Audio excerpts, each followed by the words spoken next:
Shrikant ji, namaskar. Nice to see you. How's Yes, Calcutta? very well. Calcutta is actually like right now fire. We are really going through extremely uncertain times, and yeah, it's quite challenging. It's quite challenging, but with grace of God, we've learned how to work from home and learned how to do it very well. So yes, That's true. yes, That's true. But nice. At least here in Orissa, things are better in the sense in terms of COVID terms. But of course, the industry has been is badly affected because all the mineral based and all, and if so many people are there, the moment a few cases come up, immediately that unit is being stopped. yes, of So course. that is affecting a lot of industries out here. Yeah. Hi, Sunil. Good morning. Good morning. How are you? Morning, Mr. Kajaria. How are you? All good. Sunilji, welcome. Thank Mr. you, sir. Lenka, good morning, sir. This is I'm Shrikant Goenka. I chair Agriculture Committee for Indian Chamber. I'm also the president of Irrigation Association of India. I know you recently took over as director of horticulture, right? Yes. Welcome, sir. I'm really happy to meet you at this platform.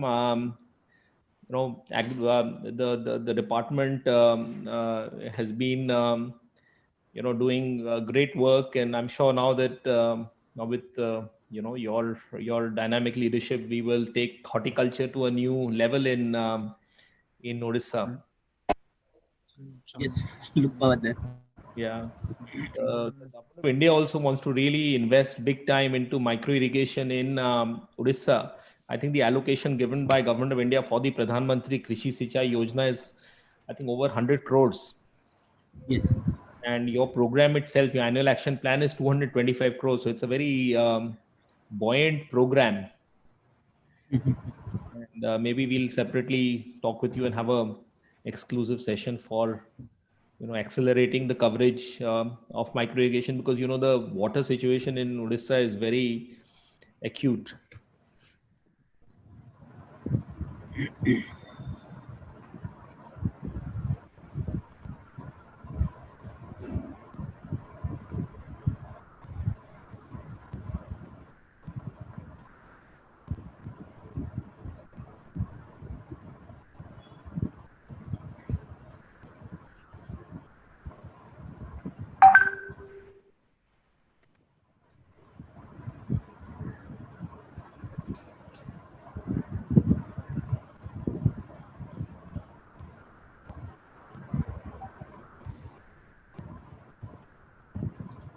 Dr. Singh is joining.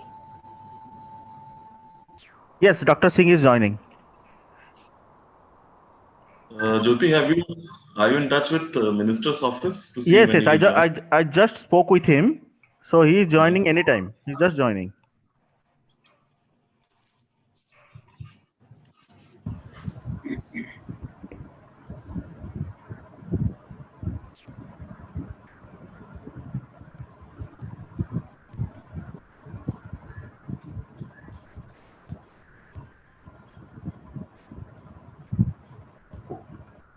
Good morning, Mr. Goenka. Good morning, Mr. Panda. I just was taking a brief from Madhuparna about Calcutta. I was seeing the situation is. Yeah, and she's herself personally quite, within her family and so on, a bit hate. So we're just waiting for everyone has a similar story. So yeah, I mean, I can see Sunil very bravely in office.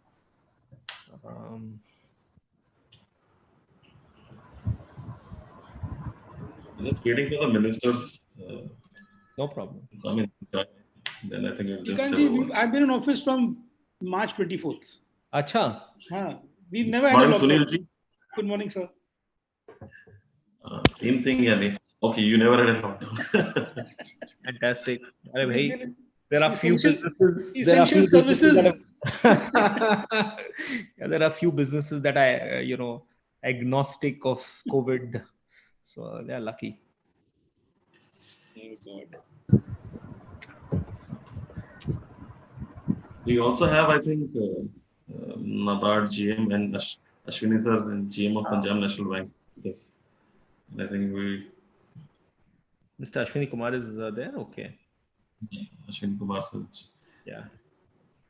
Good morning, sir. Actually, a good combination of, I mean, the persons who are driving it from the government and from the bank, as well as the buyers, and of course, a lot of, we have a fairly large number of participants from FPOs and a lot of farmers and a lot of, so that's how we have a very, very good cross section, I would say, and we are very, very thankful to all of you.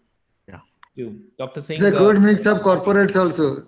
I know, you, Mr. Chug, in fact. Yeah. He'll be joining anytime. He's in Paradip. I'm in Bhubaneswar. Okay. He'll be joining. Mr. Chug had told me a very interesting thing. I think it's important that Mr. Goenka and Mr. Lenka, you please hear this. Mr. Chug had told us sometime back, about 15 days back in the meeting, that the total offtake of fertilizers from Paradip PPL in Orissa has gone up by 75%. It's an unbelievable percentage. What do you think is the reason? Mr. Mishra, do you have any idea? Yeah, in fact, the movement we started, no, because every time the Paradip, these rake movement are very restricted and the fertilizer allocation is very restricted in terms of, because they are allocated to other industries. When the entire thing stopped during this lockdown period, so entire allocation went to PPL, the fertilizer sector. So the all action was into fertilizer only. So if you will see whatever the sales we are doing last year, in this month, this year, it was entirely doubled. The entire fertilizer sales figure that was, Prime Minister is also quoting in his that is entirely doubled. So the action is here only. Are you telling us that the total fertilizer offtake in Orissa has gone up considerably?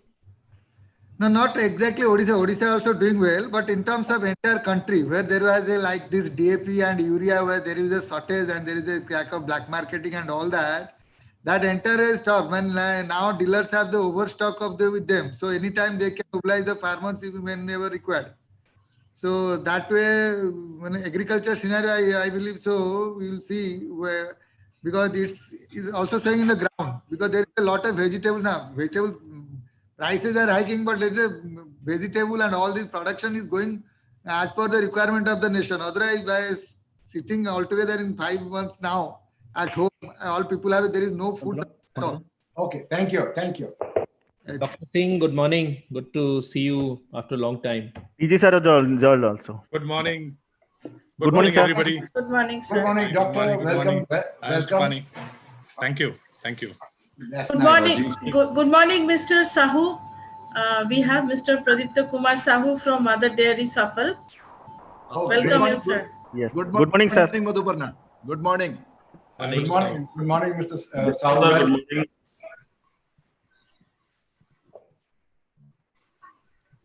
Rajiv ji, how are you doing? Good. Absolutely fine. Absolutely. Hi, Mr. Panda. Nadeep sir? In Delhi, you're in Delhi right now? Delhi. Okay, good to see you after a long time. Yeah. Yes, Dr. Singh, CS has asked me to remind, today I had a chat with him early in the morning. Right. And regarding that e-make in Odisha, he has told me that yes, I'll do something about it to remind him around 11:30. So around that time, I'll give him a reminder. Great. In the meantime, the Japanese embassy has agreed to do a session on India-Japan, and both Indian ambassador and the Japanese ambassador have confirmed. And we are trying to get Commerce Minister of India and also equivalent minister from Japan. So it will be nice if Odisha can also join that. Yes. We wanted, what we had written to them is making it an Odisha centric with all these people around. Absolutely, but like maybe these sessions are also there. Yeah. Odisha can also join in, because maybe around 100 Japanese companies will be joining that. So it will be good for Odisha government to make a pitch to them also. Okay. So when are you planning this? 26th August. Okay. and I am also in touch with South Korea and US. So both have responded positively. So hopefully we will also have a date from them sometime in August, September. Fine. We have already submitted the proposal, sir, for these countries, 3 countries, Japan, South Korea, and US.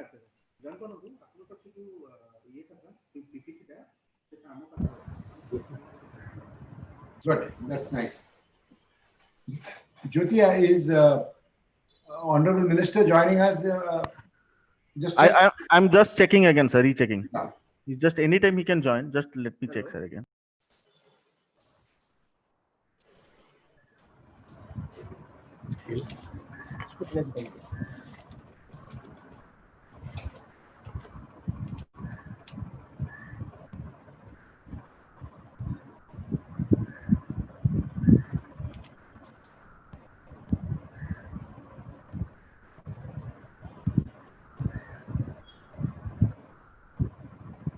Kali. Oh, Amrut.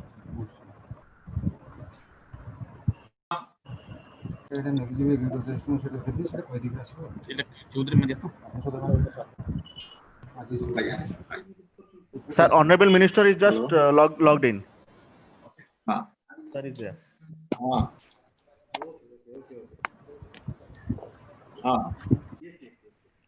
କୁହନ୍ତୁ କଣ ହେଲା ମ ହଁ ଡାକିଦେ Namaskar, Agya. Namaskar and welcome, sir. Honorable Minister, welcome. आपसे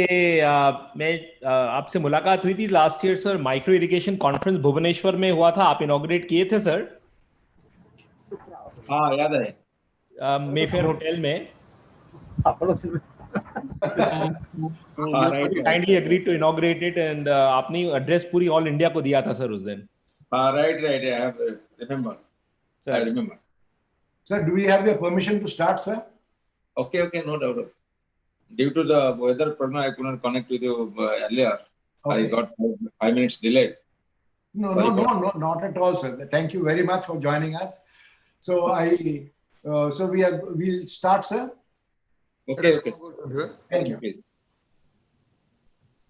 Good morning and welcome to the National E-Conference on Challenges and Opportunities for the Agri, Food Production and Horticulture sector in Odisha and the road ahead. It is my pleasure to welcome on behalf of Indian Chamber of Commerce our Honorable Chief Guest, Dr. Arun Kumar Sahu, Honorable Minister for Agriculture and Farmers Empowerment, Government of Odisha. We would like to place on record, sir, the excellent work being done by Government of Odisha in handling the COVID situation and also keeping business running, and the agriculture and your special emphasis on agriculture and horticulture. I would like to also welcome Dr. Saurabh Garg, who's going to join us shortly.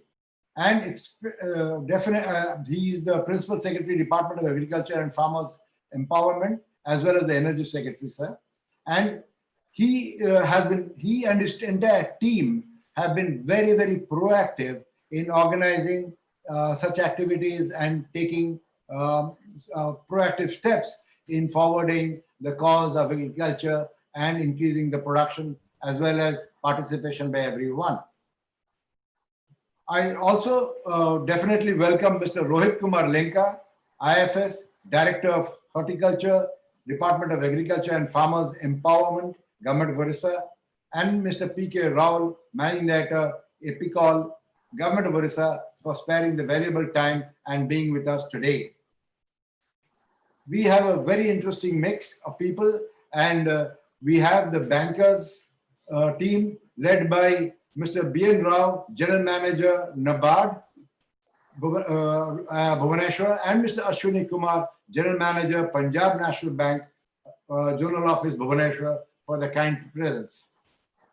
I, of course, would like to very much welcome Mr. Shrikant Goenka, the Chairman of the ICC National Expert Committee on Agri and Food Processing and Managing Director of Premium Irrigation Agri-Tech Limited. I welcome from the corporate side, Mr. R.S. Chugh, who is the CEO of Paradeep Phosphates Limited, Mr. Sunil Kajaria, who is the CEO of Caventa Agro Limited, Mr. Subhash Patnaik, advisor, Farmex India, and Mr. Pradipta Kumar Sahu, business head, Safal, Mother Dairy Fruits and Vegetable Limited, for their august presence. Welcome Mr. Rohit Singh, zonal head, East of Reliance Fresh, for sparing his valuable time to attend the conference. Sriram Panda, the convener, is the person who has been working along with the advice of Dr. Pradipta Mahanti, part of our ICC group. Sriram is the convener, and Dr. Pradipta Mahanti is the member, core and advisory committee, and also mentor of Agri and Food Processing Committee, ICC Odisha. And he's the chairman of the SNM group. The contribution of A&A sector to the state's gross value added GVA grew from 18.9% in 2018-19 to 19.9% in 2019-20. It achieved a growth rate of 7.61% in 2019-20, nearly 3 times that of national growth rate. But the unprecedented outbreak of COVID-19 pandemic had certain adverse effects on the sectoral growth. Odisha's action for the management and control of COVID-19 predated most states and central government. Even before WHO declared it a pandemic on 11th of March, Odisha had initiated steps for inter-sectoral coordination and management of COVID-19 on 14th of March with the formation of the State Crisis Management Committee. In the ensuing response, Director of Agriculture and Food Production took several steps not only to resolve the problems from the crisis, but also to strengthen the A&A sector. Emergent solutions also included innovations and enactment of new laws, digital solutions, participation of community organizations, and the private sector, which is still an evolving and dynamic story. The pandemic has affected the sector in many ways, like preparation for Kharif, and as Kharif accounts for 85% of the paddy procured, it can have a big impact on food security. Harvest and procurement of Rabi crops is also affected. Supply chain disruption is another big problem. Falling demand and non-operating markets, and more importantly, fake news and fear of animal contact are creating more chaos. But Government of Odisha's proactive measures have been able to minimize the impact of COVID-19 outbreak on the agriculture sector, which is the backbone of our economy. Today, we are very fortunate that we have many eminent personalities from Government of Odisha and other organizations for this conference, and we are certain that this platform will provide us a chance to sort out some and find a positive approach to this difficult situation effectively, and the state will continue to prosper along with the country. Now, we have a slight change in program, because I would like to request our Honorable Minister, since he is pressed for time, and we are very, very thankful to you, sir, for having joined us.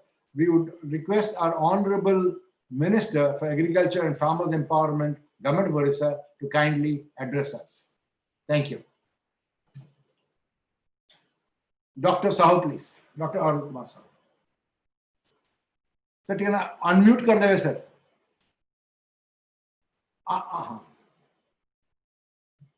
Correct. Thank you. Am I audible? Okay.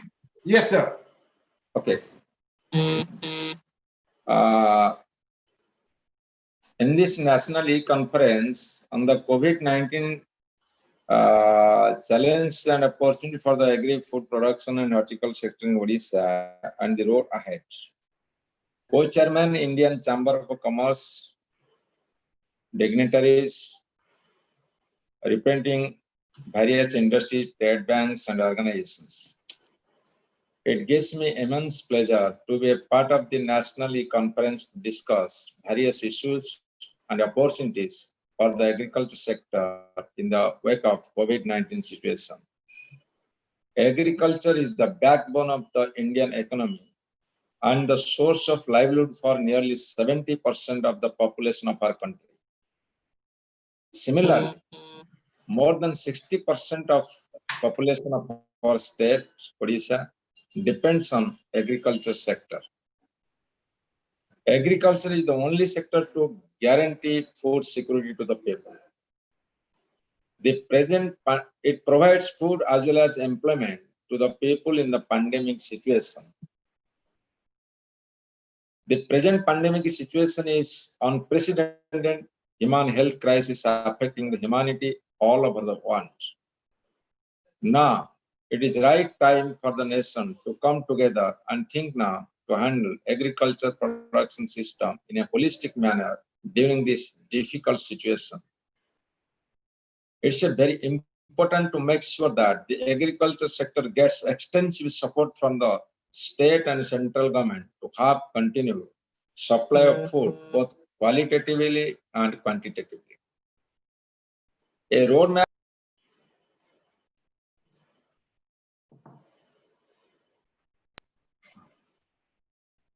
So mute it, sir. Okay. Yeah, thank you, sir.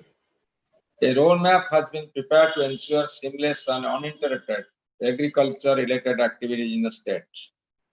Kharif season is the main cropping season across the state of Odisha as it contributes substantially to the state food production. An ambitious program for producing 96 lakh metric ton food grains have been done up, anticipating normal monsoon during Kharif 2020. Agriculture have proven to be one of the most resilient sectors in spite of various natural calamities faced in the past and shall continue to be so.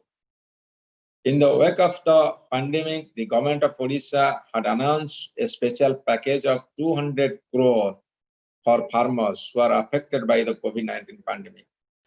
A total of 25 lakhs farmers will be covered under the special scheme to boost agriculture and horticulture activities. The Agriculture and Farmers Empowerment Department has made strategy for diversification to horticulture and value-added crops. It will also promote agri-entrepreneurship and private investment in agriculture. In order to strengthen the agriculture economy, state government have brought out 3 ordinances to improve livelihood and rebooting economy. On account of COVID-19 lockdown, the issue relating to input supply chain are addressed at the earliest so that farming activities can be resumed normally. 30 nodal officers have been deployed to 30 districts who are in constant touch with the area level officers so that any form of issue arising in agriculture sector can be addressed on time. The pre-positioning and availability of different seeds and fertilizers are being monitored regularly. It has been programmed to provide crop loans to the tune of 9,000 crore during Kharif 2020. It has been targeted to cover at least 25 lakhs farmers, including 10 lakhs non-loany farmers and 40% of gross cropped area under crop insurance scheme. On account of COVID-19 situation, technology and WhatsApp group and other social media are used extensively for reporting and disseminating purposes. In the current situation, farmers should make ample use of Amokrushi helpline to get a fast-turn information on farming and marketing. Recently, the government of Odisha has launched a scheme called Balaram to provide agriculture credit 1,040 crore to landless farmers facing hardship due to the pandemic. Around 7 lakh landless cultivators will be benefited in the next 2 years. Extraordinary situation due to COVID-19 has to be met with fighting spirit by the agriculture sector, and everyone has to rise to the occasion and perform. So, in this juncture, once again, I seek cooperation from all sectors and thank all the participants. It's a timely arranged seminar, arranging this kind of seminar. Again, I am thankful to everybody. Thank you all.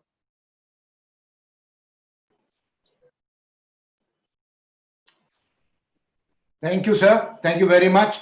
So we are very, very grateful to you, sir, for having spared your valuable time.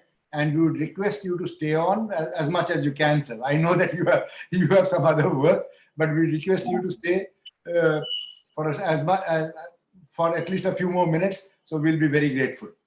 Okay, my all best wishes with you. Thank you. So nice of you. And we are very, very thankful and for the very effective steps and various schemes that you and your department have been announcing to tackle the COVID situation, and you are taking it head on. And especially the Balaram scheme, I'm sure, will go a long way. Okay.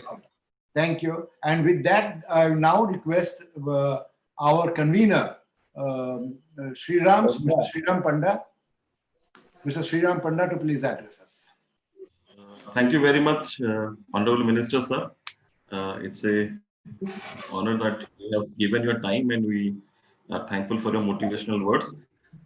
Basically, I think in Odisha, we have always been forward in terms of our policy, but what we see that the pandemic has presented a very big reboot opportunity for especially agriculture, food processing, and agri-related industry. What we understand is there is a strong backward integration available, linkage available. There's a strong forward linkage available. The basic problem which we find out in Odisha is integrating all this and bring it together. So this backward linkage and forward linkage has to be brought together. So today we wanted to bring industry. We have a huge set of industry representation. We have one of the best representation from the banking sector also. Ashwini sir representing Punjab National Bank and Mr. Rao representing NABARD, both are available. So if you see the list of people, they're all from industry and they have been working to see from the banking sector, they've been working to see how to take the agriculture sector forward. So without wasting much time, I think I would like to see that we start with our sessions.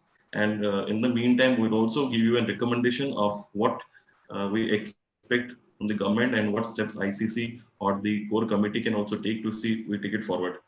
So I would request, moving forward, Dr. P.K. Rahul, MD Epicol, to take the session forward.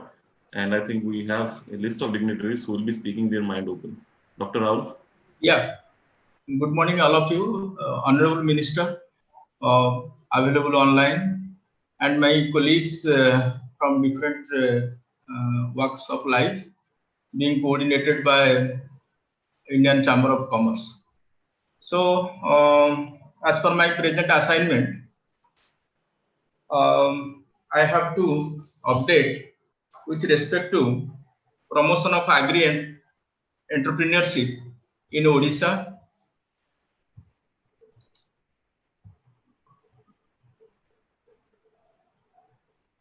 Next, please. It is well accepted that the global economy is passing through a turbulence, and the situation in Odisha is no exception. Being an agrarian state, agri entrepreneurship can act as a driver for improving economy in general and rural economy in particular. The issue of income and employment for the reverse migrants poses a lot of challenge to the administration that can also be addressed if we look at agri entrepreneurship in the state of Odisha.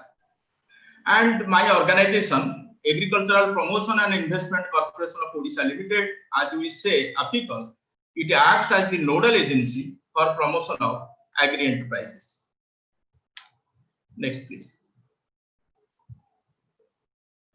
So APICL, that we can say, in functionality term, it is a single window clearance platform to disperse incentives for establishing agri enterprises as per state agricultural policy. We are supported by the state agricultural policy. Next, please. Should I change or Samir Babu, you can change? Yes. So this is the state agricultural policies starting from its inception in 1996, next 2008, 2013, and we are in the next version 2020. Starting from inception, the agricultural policy, the first policy ever drafted in 1996, it supports agri entrepreneurship in the state in some form or other, and with the changing time, rather it is better supported. Next, please.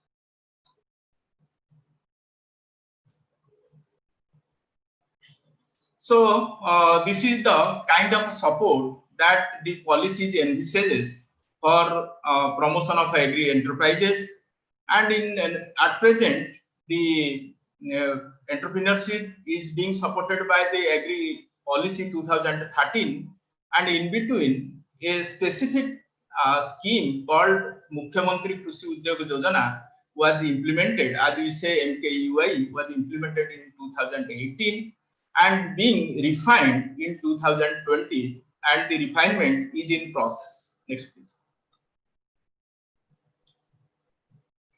The key features of this scheme is that it was launched on 1st of June 2018. Online applications through user-friendly website apical.nic.in, and also a mobile app. There is time-bound implementation process and administration of incentives without much human or manual involvement. Transparency in implementation, accessibility to all stakeholders, therefore it is more transparent, we are accountable. Accountability ensured through direct involvement of line department officials. They are really the implementing agency and Apical is the nodal agency or coordinating agency. It aims at earning a net profit of 2 lakh per annum. The purpose of saying is that the only essence that an entrepreneur should be able to get at least 2 lakhs of net profit, 2 lakh rupees of net profit per annum. And the subsidy is like this: 40% for general category gents and 50% for women, SC, ST and Agri graduates, I mean Agri and allied graduates. But there is a upper subsidy capping for different enterprises looking at the genuinity or government or NABARD norms, and also altogether any entrepreneur can avail at max 50 lakh as the subsidy. Next. Though we have a list of 62 enterprises to be supported, but it is in the process of revision. Rather, we take it in a broad-based term that any new enterprise relating to agriculture and allied activities, not only agriculture and allied activities, also takes into account the minor forest produce, including food processing, that can generate at least a net income of 2 lakh rupees per annum, except the negative list can be supported for release of capital investment subsidy. And the negative list is very small, particularly narcotics, I mean tobacco related products, and integrated rice mill is being discouraged because of some state policy. And any field crop, because of its short tenure, short span, which are having less than 1 year, is not supported. Rather, perennials crops, plantations are supported. And biogas units, which is being supported by several government schemes, we have deleted from our list. And there is no need to define what are agri and allied activities, including food processing, and the definition takes into account what has been defined by Niti Aayog. Next, please. Then the procedure is like this: we have to go for online registration. We need a farmer ID, a Aadhaar card, and also mobile number, because many of the communications are being triggered through mobile app. These are the mandatory fields need to be filled up for registration purposes. And the land should be owned by the entrepreneur, or if she is a lady, her husband, if he owns the land, there is no need of any lease document or any transfer of land, but the only thing is that this need to be proved that she is the spouse of so and so who possess the land, or else she has to or he has to get the land on a lease for 15 years or more. And accordingly, when it is submitted, one acknowledgement is generated and a detailed project report in a summarized form. We have the template. In that template form, it is being uploaded. And to take a note of the seriousness of the entrepreneur, there is online payment of a security deposit, which is also refundable at the rate of 10,000 per project through online payment gateway. And the eligible entrepreneurs or potential entrepreneurs, the list may include an individual, partnership enterprise, body of individuals, registered non-government organizations, self-help groups, of course FPO is there, and private limited companies. Next please. This is the process flow chart, which for better understanding or clarity in expression, I have divided into two parts. It starts with the entrepreneur for online filling of the forms, that three fields that I have highlighted. Yes, please. Then for each department at a block level, there is a officer. If it is animal husbandry department, we have the block veterinary officer. If it is the agriculture department, we have a block agriculture officer. So also assistant horticulture officer or assistant fisheries officer.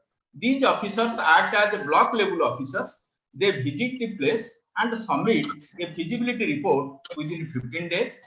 Then the next district level officer, in case of block veterinary officer, the district level officer is the CDVO, Chief District Veterinary Officer. The district nodal officer to place proposal before a district level scrutiny subcommittee within 15 days, where collector is the chairman. And in case of a food processing, Chief District Agriculture Officer acts as the nodal officer. And for the rest others, we can identify the sectorial officers. Then it is approved by district level scrutiny subcommittee within a month, 30 days. And if at all any change in the date, then the collector is and MD applicable, they are being reminded time and again through mobile app with a weekly message.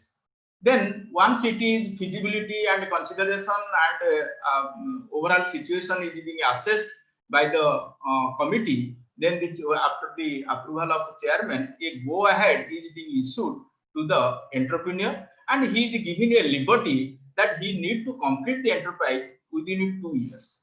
And that's it. It seems to be a reasonably long time, but entrepreneurs are approaching us after 5 to 6 months. Even within 5 to 6 months, they are able to complete. And in between, we used to be in touch with the entrepreneur, with the district level officers, and all concerned through remote or through online monitoring. Next please. So once it is executed, the project is completed rather, then the entrepreneur has to fill in the subsidy application form and it is submitted online. Then a project completion certificate is issued by the district nodal officer, and it should be within 2 years, as we understand, before the end of a go ahead validity. And within a month after that the project is completed, there is a team. They used to visit the place, verify it, and submit their evaluation report. If it is a self-finance project, that means the project costing 10 lakhs or below, it has to be evaluated by the district nodal officer.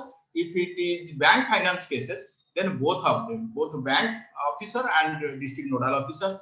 Then the district nodal officer has to send subsidy release certificate and documents to applicable within 30 days for projects below 1 crore. But in case of projects above 1 crore, the district nodal officer to send subsidy release certificate and documents to applicable to convene with the principal secretary agriculture as the chairman and the secretary FRD as a co-chairman, and also very senior officers are part of this state level committee.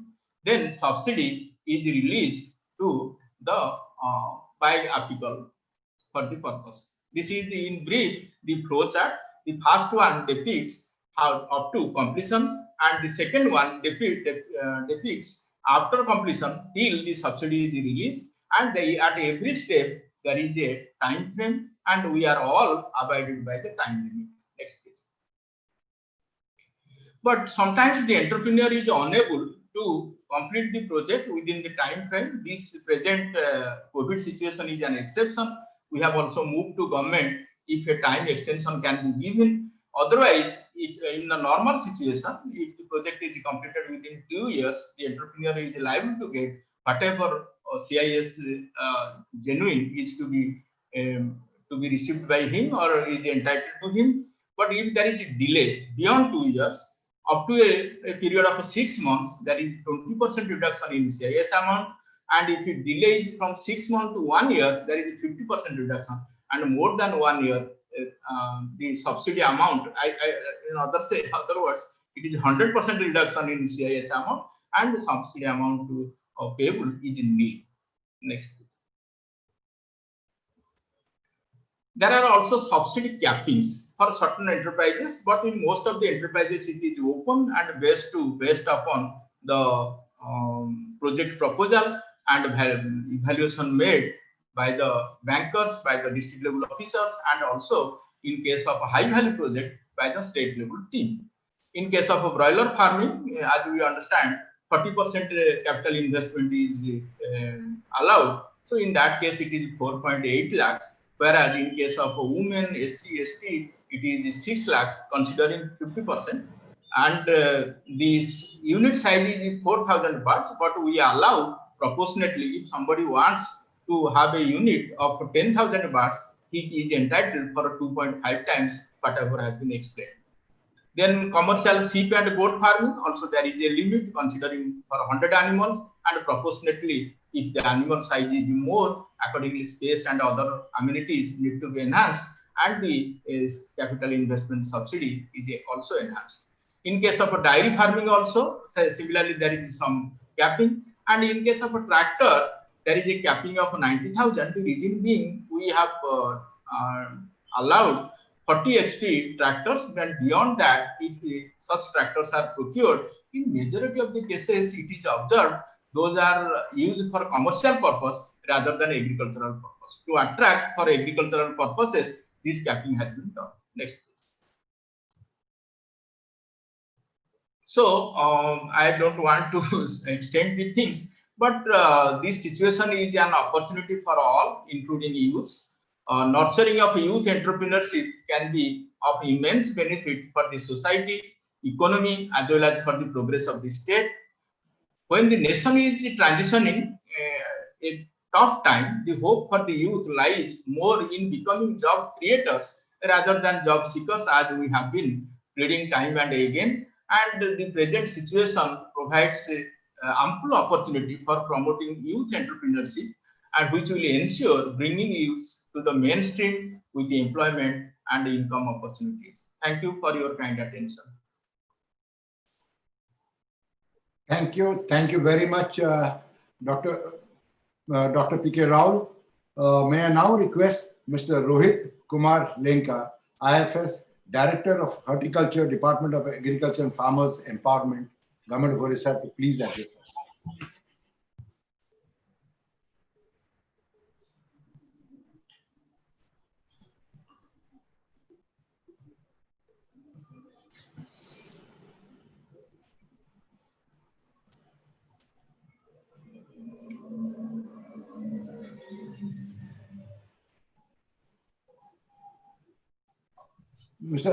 Mr. Lenka, please unmute yourself, or I'll unmute it for you.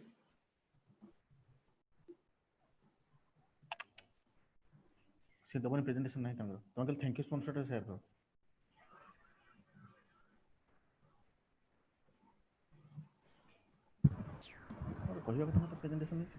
Am I audible? Yes, sir. Yes. Now you're audible. Good morning to all. Respected Honorable Minister, respected all dignitaries.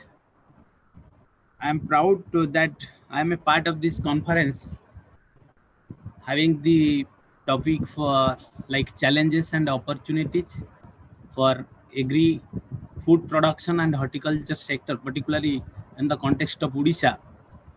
Even if I am new to this particular domain, but still being a professional of this background in my earlier days,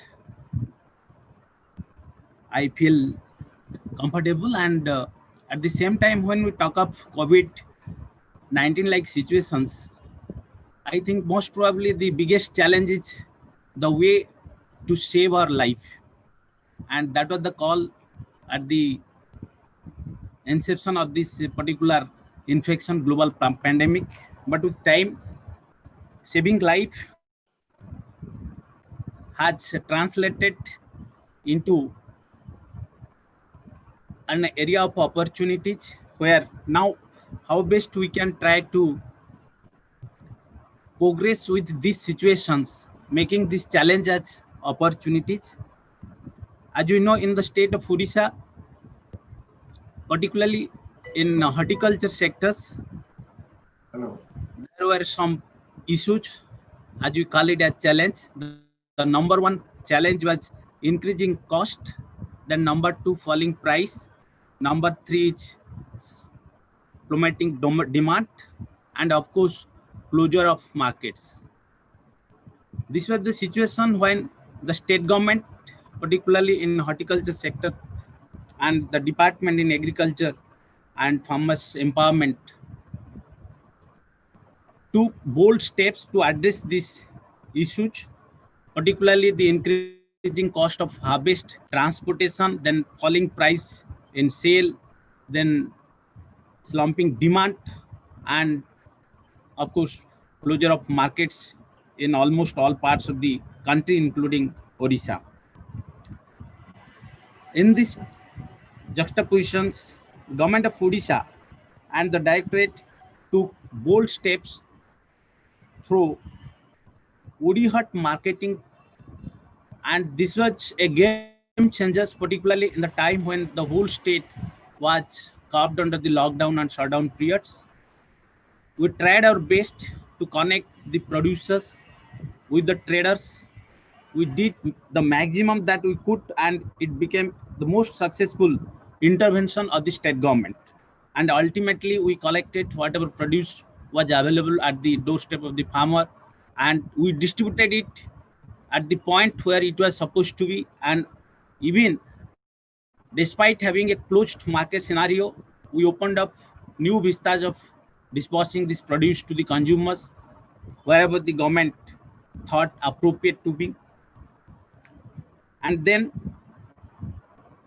to have or to grace these challenging situations with respect to the migrant laborers, the large inflow to the state of Odisha, and that too people already residing under distress condition in the state of Odisha, the state government again promulgated livelihood interventions programs under RKVY program, and out of 11 such activities, this directorate has boldly soldiered 9 such activities which has direct impact on this particular vulnerable sections of the state. And that process is on, and most probably after a day or two we'll be implementing such activities in the whole state of Odisha. In addition to that, most of the schemes that are under implementation that also addresses these issues with the, in a situations where our movement is restricted, our capacity to produce or our capacity to dispose the produce is also restricted. To name a few, we have taken up livelihood intervention activities also through different schemes of Government of India as well as the state government. Massive activities are being undertaken under MGNREGS. Then we are also taking up activities under Garib Kalyan Abhiyan, then Mission on Integrated Development of Horticulture. Then we are also using the funds from District Mineral Foundations, Umbarsi, and so on so much. So these are the schemes which are under implementation under this directorate to address the issues that exactly concerns the producers at the grassroots level. And recently also, we are in process to take up activities sponsored by the Government of India, like One District, One Crop program and Operation Greens.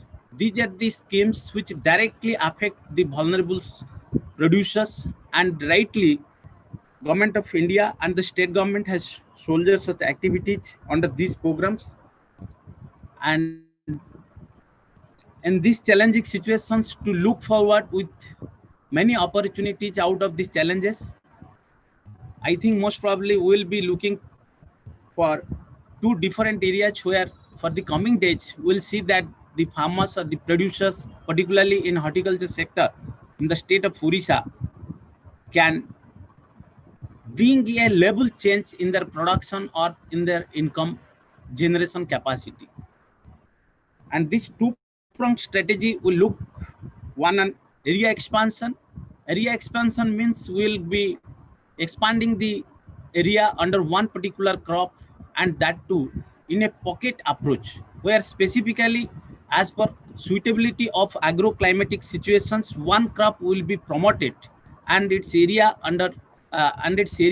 will be expanded, so that the magnitude of production and the return from disposal will be substantially higher than today, and the producer will himself feel that it's not only a producer, but he himself is an entrepreneur. And in this direction, the steps taken by this directorate, recently we are going to have FUs, farmer producer organizations, and the basic objective is not only to establish one FU, but the reason behind this FU will be to promote such FUs as the case may be, so that the numbers should not be restricted within the confined numbers that has been assigned by the government. We'll be promoting it, and the maximum that can be established in form of FUs, so that our producers will never feel that their produces are not getting disposed at proper price. And at the same time, also this directorate will take steps, and we are in process to bring an attitudinal change in the farming community, particularly in horticulture sector. We'll find that there is a basic difference between agriculture and horticulture, even if both are perishable in nature. But from commercial point of view, there will be definitely some difference between agriculture and horticulture crops. And in particular horticulture crops, we'll try to bring two value changes. One is demonstrative value and one is replicative value. Demonstrative value means it will inculcate the idea of that if something you are demonstrating that yes, this is a crop which can bring a sea change in income or a sea change in the capacity, a resilience capacity, then we can think of a level change in horticulture. We, under area expansion program, will be looking towards horizontal expansion, but when we talk of demonstrative values, when being inculcated in farmers, it will bring a vertical shift or a level change in the farming community. And the number two is replicative value. If one model becomes successful in one area for a particular crop, and if that can be replicated in other area having suitability for that particular crop, then definitely it will be a boom for that sector and the farmers. With that, I think these challenging situations will definitely be translated and converted into opportunities in the coming days under the able guidance of our respected Principal Secretary, and the various schemes and programs being launched to curb these situations by the central government as well as the state government. And I hope this directorate will also receive some guidance from the dignitaries, panelists, those who are a part of this conference, and will definitely look into it and will carry forward. Thank you very much. Thank you, sir. Thank you, Linka, sir. I think it was really interesting that you have summarized the views which we are all looking forward in very short points. We'll definitely, as the ICC team, will be in touch with you and touch with your department so that whatever best we can all come together and see, we can provide directions and implementation for the sector. We'll take it forward. Right now, I think we will be going to the banking sector because we have two of our banking general managers available with us. So I would like to first invite Mr. Ashwini Kumar sir, who's General Manager, Punjab National Bank, Zonal Office Bhubaneswar, for his words and for what Punjab National Bank, which is now one of the biggest bank after merger with Oriental and United Bank, is planning for this sector. Sir, Ashwini sir.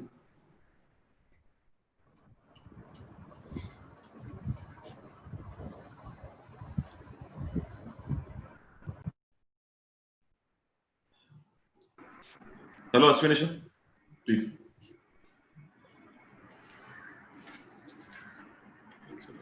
They're not able to hear you.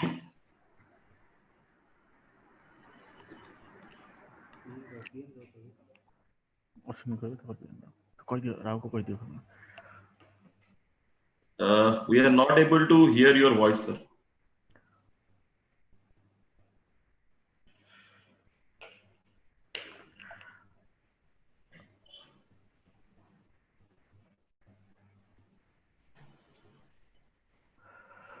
Sir, in the meantime, we can go to Mr. Rao Nabad. Then after that, if, when the sound can be fixed, then we can come back to Mr. Kumar, sir. I think, sir, we'll just start with Rao, sir. Then I think, Jyoti, you can talk to Ashwini, sir, and you can just... yeah, I'm trying to do that. Yes, yes. Good morning to all. Am I audible, please? Yeah, Rao, sir, you're audible, sir. Yes, sir. Good morning to all and respected dignitaries, Honorable Minister for Agriculture, and the conveners of today's program. At the outset, we congratulate Indian Chamber of Commerce for organizing this seminar. It's a wonderful initiative taken up by them, and it's a unique opportunity for everybody to share their initiatives being taken up at this crucial juncture. And as our earlier speakers have already mentioned, we are going through a very critical situation, quite unprecedented. We didn't expect that this will take so long, and even now everyone is very much anxious how long this situation is will continue, and then people at large, they are very much affected by this situation. More particularly, the people in the informal sector, the agriculture, the industry, the services, almost all segments of the economy are getting affected, and more particularly the informal sector. One very a happy situation which every one of us know is that among all the important segments, agriculture is not much affected by this present situation. Farmer is able to do his activities, take up his agriculture, and also agriculture production definitely is not much affected.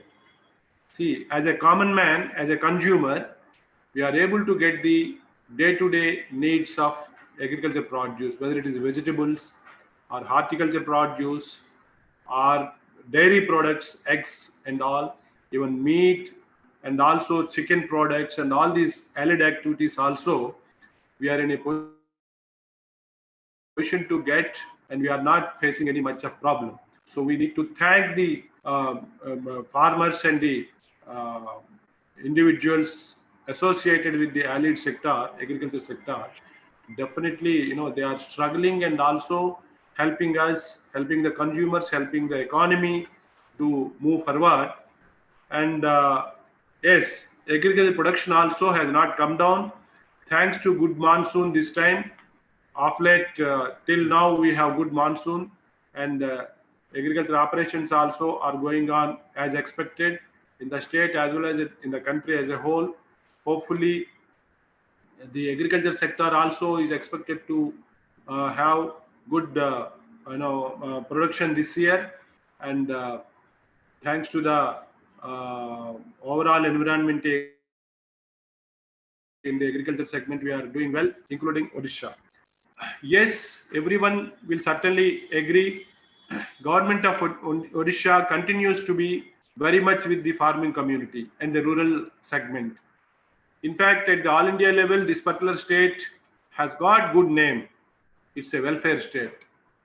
They come to the rescue of the people. They continue to be, with the people, with the rural areas, rural people, agriculture, and all these, people continuously they are with them with various welfare schemes. Their field level execution also is really doing well, and all the officials at the field level also, helping out the people at the receiving end. So that way they need a lot of compliments from every one of us. Yes, they are doing wonderful work. Then coming to the overall situation which need to be addressed, as our earlier speakers have mentioned, the initiatives being taken up. One area of concern in this particular state is migrants. Like UP, Bihar, Orissa is one of the major states where inflow of migrants has been an area of concern. Yes, measures are being taken up by the government side to address their immediate difficulties and concern. Here, from the banking segment, yes, lot of expectations are there from Government of India and also from the state government. Many meetings, have been held during the last 3-4 months by us and also government and also the SLBC, the State Level Bankers Committee, to address the credit needs of the people, the farmers in particular. If we look at the achievements of the credit flow in the state, only just a few days back, we reviewed the position along with all the bankers. June position, if we look at, as far as agriculture is concerned, the achievement has been hardly 20%. So around 8,600 crores, the banking segment had disbursed up to June 2020. Especially, we have a lot of expectations from public sector banks. They need to come forward and provide necessary credit support to the farming community in the form of crop loans and also agriculture term loans.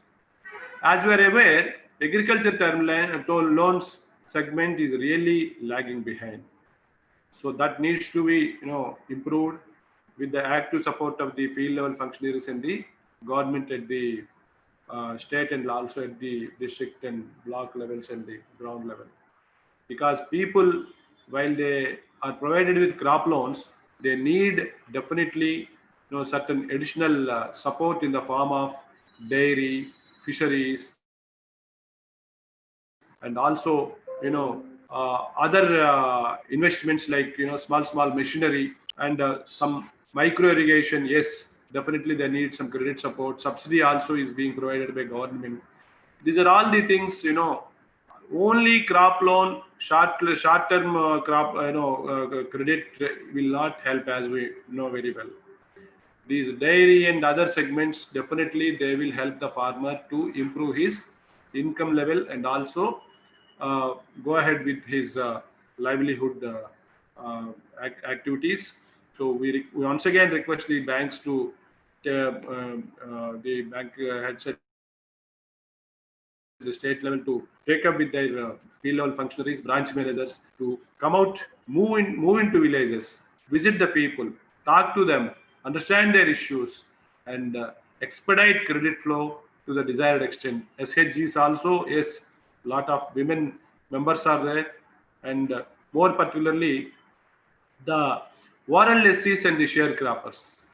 They are not being given the required support. In fact, from the government of Odisha has taken the initiative, the Balram Yojana, a couple of days back, they have announced we have also taken the necessary background work we have done from NABARD side also. So that is an important scheme announced by Government of Odisha. And to these people, including the migrants, they need some credit support. Otherwise, they are not being given due weightage and importance. So they need a lot of support from the banking sector. And from the JLGs also, from NABARD side, we provide around 2,000 rupees to the implementing agencies as an incentive to promote and also provide necessary credit support to the JLG groups. So definitely, I think this is a time for us to come to the expectations and then provide necessary support. Yes, when the farmer is providing providing the agriculture produce, horticulture produce, and all that, yes, that is happening. Marketing is a crucial issue.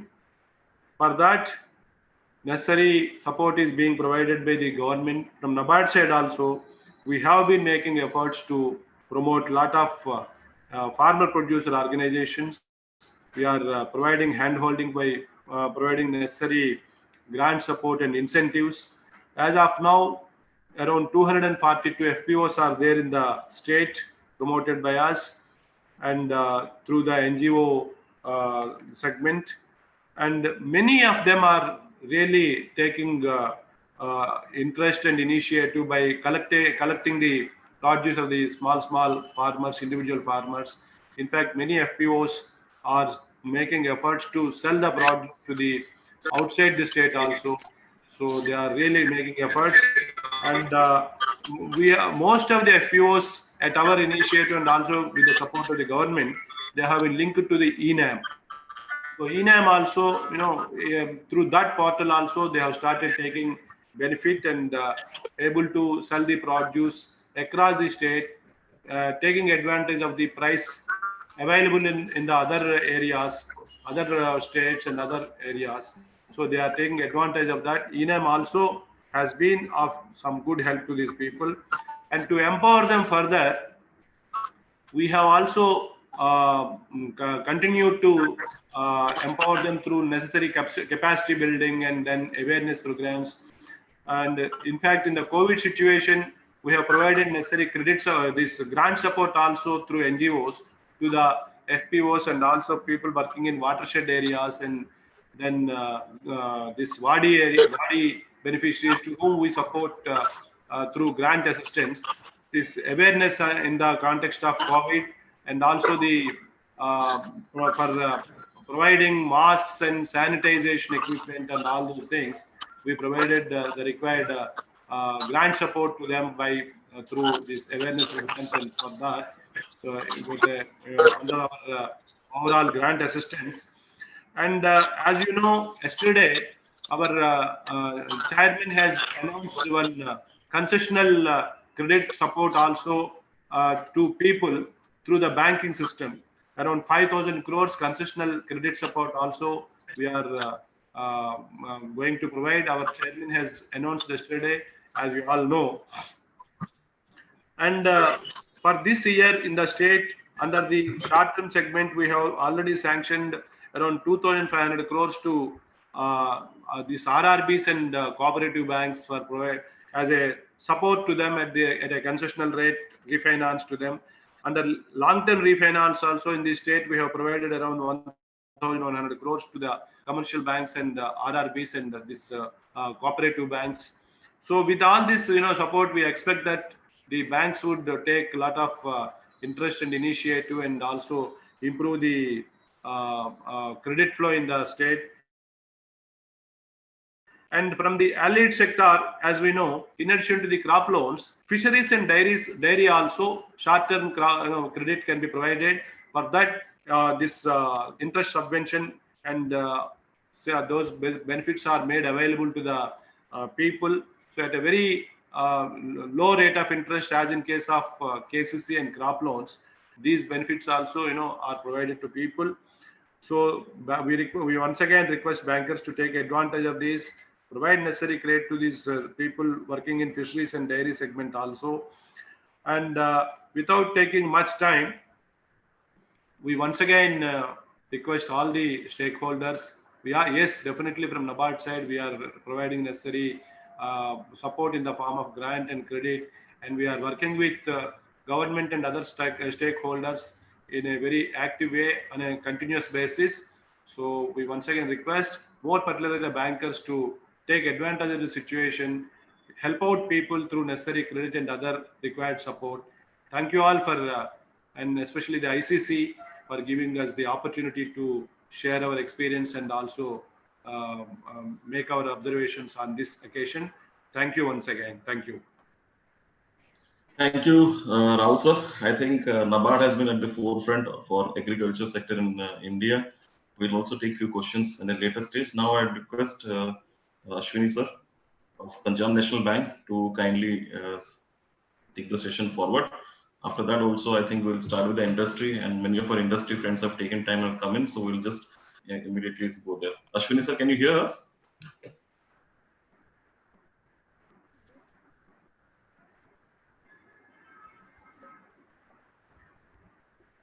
Sir, I think we are still not able to hear you. Yeah. Can you hear me? Am I audible now? Yes, you are audible now. Yes. Okay. Good morning, Honorable Minister and Honorable other dignitaries joining the webinar, conveners of today's program. And I also thank you, ICC, for organizing this program and giving PNB an opportunity to participate in this webinar.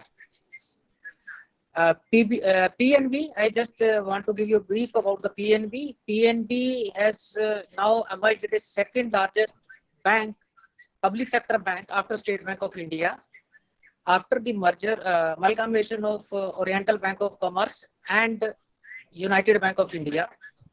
And our business size is around 18 lakh crore in the merged entity. After the merger, new structure has been put in place. Entire organizational structure has undergone a revamp. New structure wherein different zones have been established, different circles have been set up. In Odisha, new zone has been set up in Bhubaneswar. Earlier, Odisha state was being looked after by Kolkata zone. Now it is being looked after by Bhubaneswar itself. And in Odisha, we have opened 3 new circles. Earlier, PNB had only 2 circles, one in Bhubaneswar, one in Sambalpur. Now we have 3 more circles in circle offices in Odisha, that is Berhampur, that is another is Cuttack, another is Baleswar. So with this, I am sure that we are going to give a due focus to the credit needs of the people of the area, particularly to the agriculture sector as well. And in the current scenario, when the COVID pandemic is still making headway and every day we are hearing some or the other bad news about the spread of the pandemic, but in the banking sector, all the banking outlets are open. We have 371 branches across Odisha and 509 BCs working across Odisha. In the new organization setup, we have Horticulture and MSME centers, one in Bhubaneswar, one in Cuttack, one in Baleswar, one in Berhampur, and one in Sambalpur. That is, these centers are created specifically to cater to the needs of MSME, retail segment, and agriculture more particularly. So, with these centers in place, focus has been given to improve the credit flow in the growth of the state. So that is the main purpose of putting all these centers in place. We have placed skilled labor, skilled people in this area, all the centers. So they are all well versed with the systems and procedures, scale of finance and everything. Particularly when we have a zonal setup in Odisha itself, so turnaround time will also come down and also decision will be very fast. approachability and accessibility of the people and to the controlling office in Odisha will also make a huge difference. At PNB, I can share with you that in 2019-20, what was the target set, internal target set by PNB for the agriculture sector, that was achieved. And during the current year, we are again committed to achieve whatever is target set to us. As regard crop loan, agriculture loan, we have various schemes available, and that are available with our branches also, with our RAM centers also. So we are very open to give finance as per the schemes of the bank and Reserve Bank of India, even by whatever facilities are given through NABARD also. And we are very open and we are providing facilities. Just to share, Government of India has also launched that emergency credit line for the MSME segment. Out of 21,000 eligible borrowers in the state, we have already sanctioned loans to 19,000 borrowers. So only 2,000 odd borrowers are just left, and we are trying to cover those also in this current week or maximum by the next week. Similarly, for any needs of agriculture sector, setting up any new units, I think Epicol has given a presentation that was very useful. We can partner with Episcol also, NABARD also. We can take the help of NABARD also, and to see wherever the growth opportunities, wherever we can partner in various of the projects or in the growth of the state. PNB, we will be happy to be part of the schemes. So from PNB side, I can assure you that whatever can be done from our level will be there to support all growth opportunities in the state, whatever is the best possible. And I thank you for giving me the time and opportunity. Thank you. Thank you, sir. I think what you told is right. Your bank has a strong reach, and I think have been a customer of bank for a long time, so I know that the bank has always supported food and agriculture sectors. And there are a few questions, maybe we'll take it, but right now we'll have Mr. Pradeep Kumar Sahu, business at Safal. Safal is one of the largest successful organization in the country for the mother dairy, what you know, for fruit and agriculture. So I think Mr. Pradeep Kumar Sahu would just like to have a word.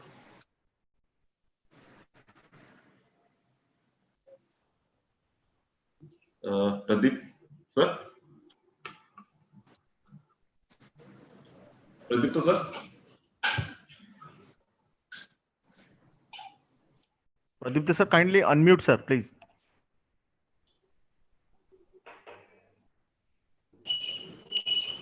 Maybe I think he'll join us in a minute, but I think there are a few questions which has come up for the team also. I think we have to get this right now, so listen to him.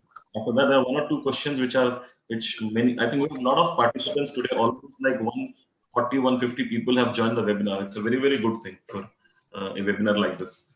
Pradeep, sir, can we have your views? Yeah. Good morning. Good morning, sir. So, what's the time slot given to me? 5 minutes? 5 minutes to 6 minutes. Okay. We have to speak. So, I'll give a bit of fruits and vegetable space perspective. What's happening and what's the pandemic has thrown open for the space of fruits and vegetables, and more so in the area of value addition. So I was going through the discussion now. I think Odisha as a state has been doing lots of marketing activations for attracting investors. So that's a good job done by the state. All that we need to do at this point of time, especially post-pandemic, the need is to identify and figure out the trade deficit happening in the areas of agriculture. See, primarily we are a state mostly skewed to consumption. If you look at production, there may be some crops or commodities where our production is a little higher than what we consume. But if you look at the level of value addition that's happening in the state of Odisha, and more so from a consumption perspective, it's a highly trade deficit state. What it means is we are buying more from different states. I can understand if we buy highly processed thing because you don't have processing in place. So, but the fact of the matter is we are also buying heavily the semi-processed or even the primary processed, secondary processed stuff. And classic example, like even we are buying banana, tomatoes, peas, all the stuff from our neighboring states. Banana from Andhra, even mango for that matter, all bagan poli comes from Andhra and other neighboring states. So now we have been seeing the trade deficit and trade war happening between USA and China. Trade war also has started happening between India and China. Now the time has come, Odisha has to change the mindset and look at the interstate trade deficit that's happening in the areas of agriculture, bearing rice and little bit of fish, and that to marine fish. I think we are deficit in all the stuff that we consume. So therefore, we must look at seriously the space of value addition. What is it that we are producing? And when you look at comparative advantage and the clusters that we have in the space of agriculture and getting juxtaposed with the agroclimatic and ecology that is there in the state. So there are different clusters which can be grown. And for value addition, what is more required apart from subsidy investment that we talk, all the stuff, first thing first is the supply security. What is it that we have in place which can give you raw material and that to processable raw material for I think at least 200 to 300 days period, so that the investment that you put in becomes viable, financially viable enough to give the right return to the investors, be it government, NGO, or for that matter, private or corporate. So if we look at the pandemic has thrown open tomato. Tomato, we had a Bilati Odisha, I think Mahanti Babu is there also, he may be knowing. Bilati Odisha was a project which didn't see the light of the day and it got aborted before it got into being. So tomato, every time it's a hot potato. Political pandemonium happens in the Odisha Vidhan Sabha. So what is it that we are doing tomato? We used to buy tomato paste of different bricks from China. So with the import ban happening from China, I'm talking of in the space of fruits and vegetables.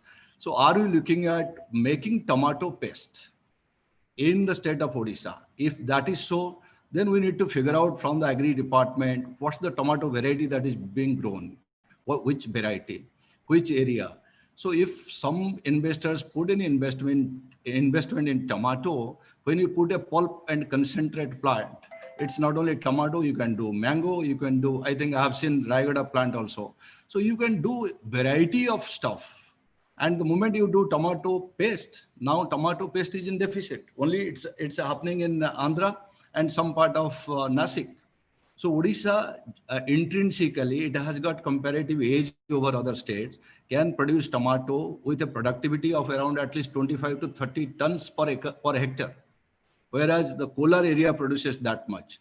So all I need to emphasize on is, can we look at producing tomato? In the first place, can you produce tomato abundantly? It's not that only our surplus window becomes only for 15 days. And we see lots of hue and cry in the state with the newspaper coming in saying tomato farmers are selling at 1 rupee or 2 rupees. But you look at the processing opportunity out there. If it is available for 10, 15 days, you cannot put in a plant of 40 crores, 50 crores for taking advantage of that 15 days window. So the starting point is how much production and how big is that particular window. Then only I think the investors can come in and put in investment for processing. That's a tomato example. And if you do tomato over there, you can do mangoes. And even the mangoes also, there is a need for mangoes in the space of organic mangoes. So one more opportunity that is coming in, jackfruit. I'm only giving you a couple of examples of fruits and vegetables. Jackfruit has become, after this vegan concept is taking off across the globe. So jackfruit is a pulled pork, that is what, and it's a superfood. And of late, Kerala and some other states, they have put in huge investment, and they are even getting P funds for processing jackfruit, doing value addition, and exporting across. First is, of course, our internal market, domestic market is big enough. So can we do something, some value addition in jackfruit? We know jackfruit in Keonjhar, jackfruit, each and every state of Odisha has got abundant jackfruit. And look at food security and nutrition security, jackfruit has got a big role to play.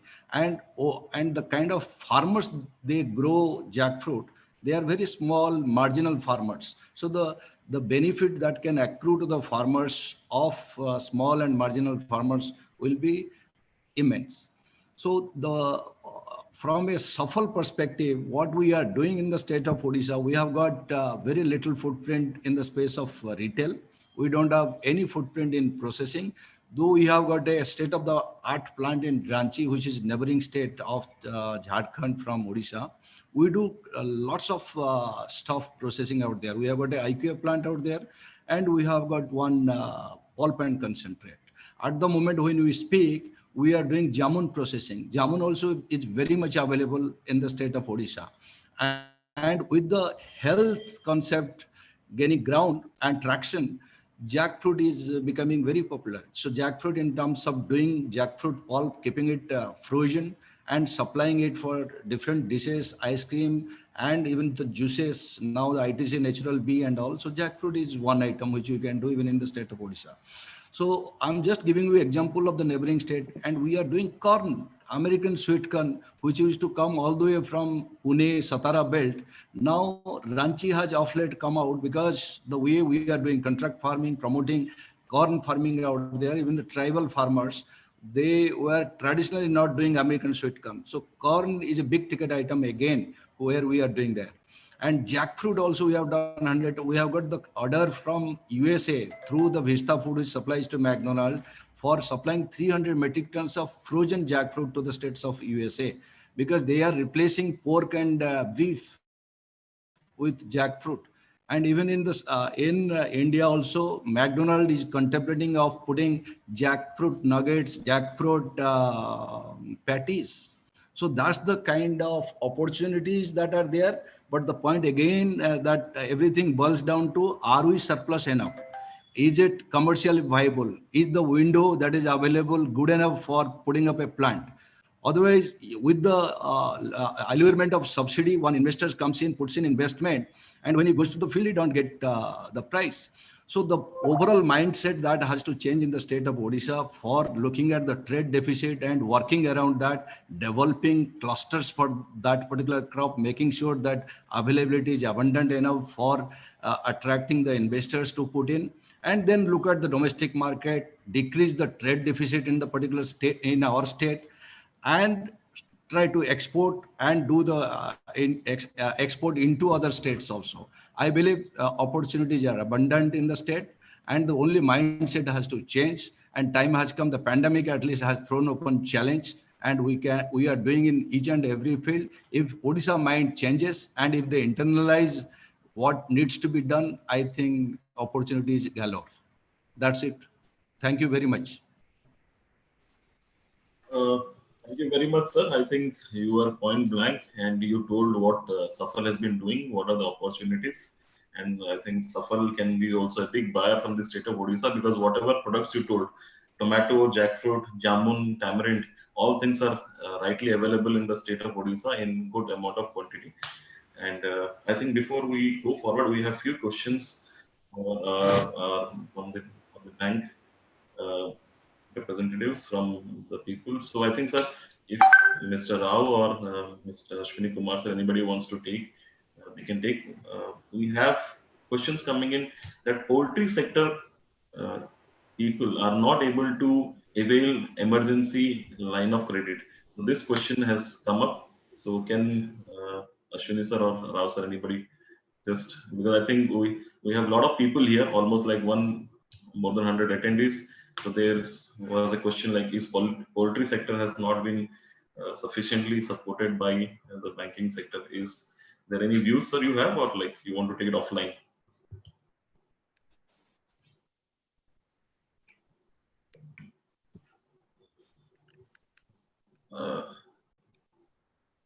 Rao sir, or like Ashwini sir?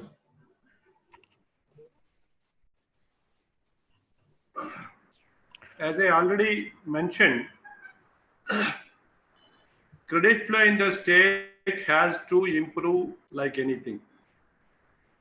That is, when we talk to the, look at the situation, 70% of the cropped area is paddy. Right. As, our previous speaker has mentioned, lot needs to be done in the agriculture segment for value addition and also crop diversification. As he mentioned, see this jackfruit, tomato, small initiatives. The state continue to depend on neighboring states like Andhra Pradesh. See, we have SHGs, we have farmer organizations. So these things, these groups can be made active by collectivization and also value addition. And more particularly, the bank credit has to go up, and bankers with the active association of the ground level, field level functionaries of government and other stakeholders has to increase. Bankers need to take a lot of interest in this segment. Despite continuous our efforts and all, things are not moving. So that especially the public sector banks, So a lot needs to be done. Poultry sector, sir, is there something which can be done for the poultry sector? Not only poultry, even dairy, poultry, all these segments. Lot of demand is there. Only thing is we have to touch the right people, talk to them, understand their needs, and whether it is short-term needs or the long-term needs. So necessary support needs to be provided.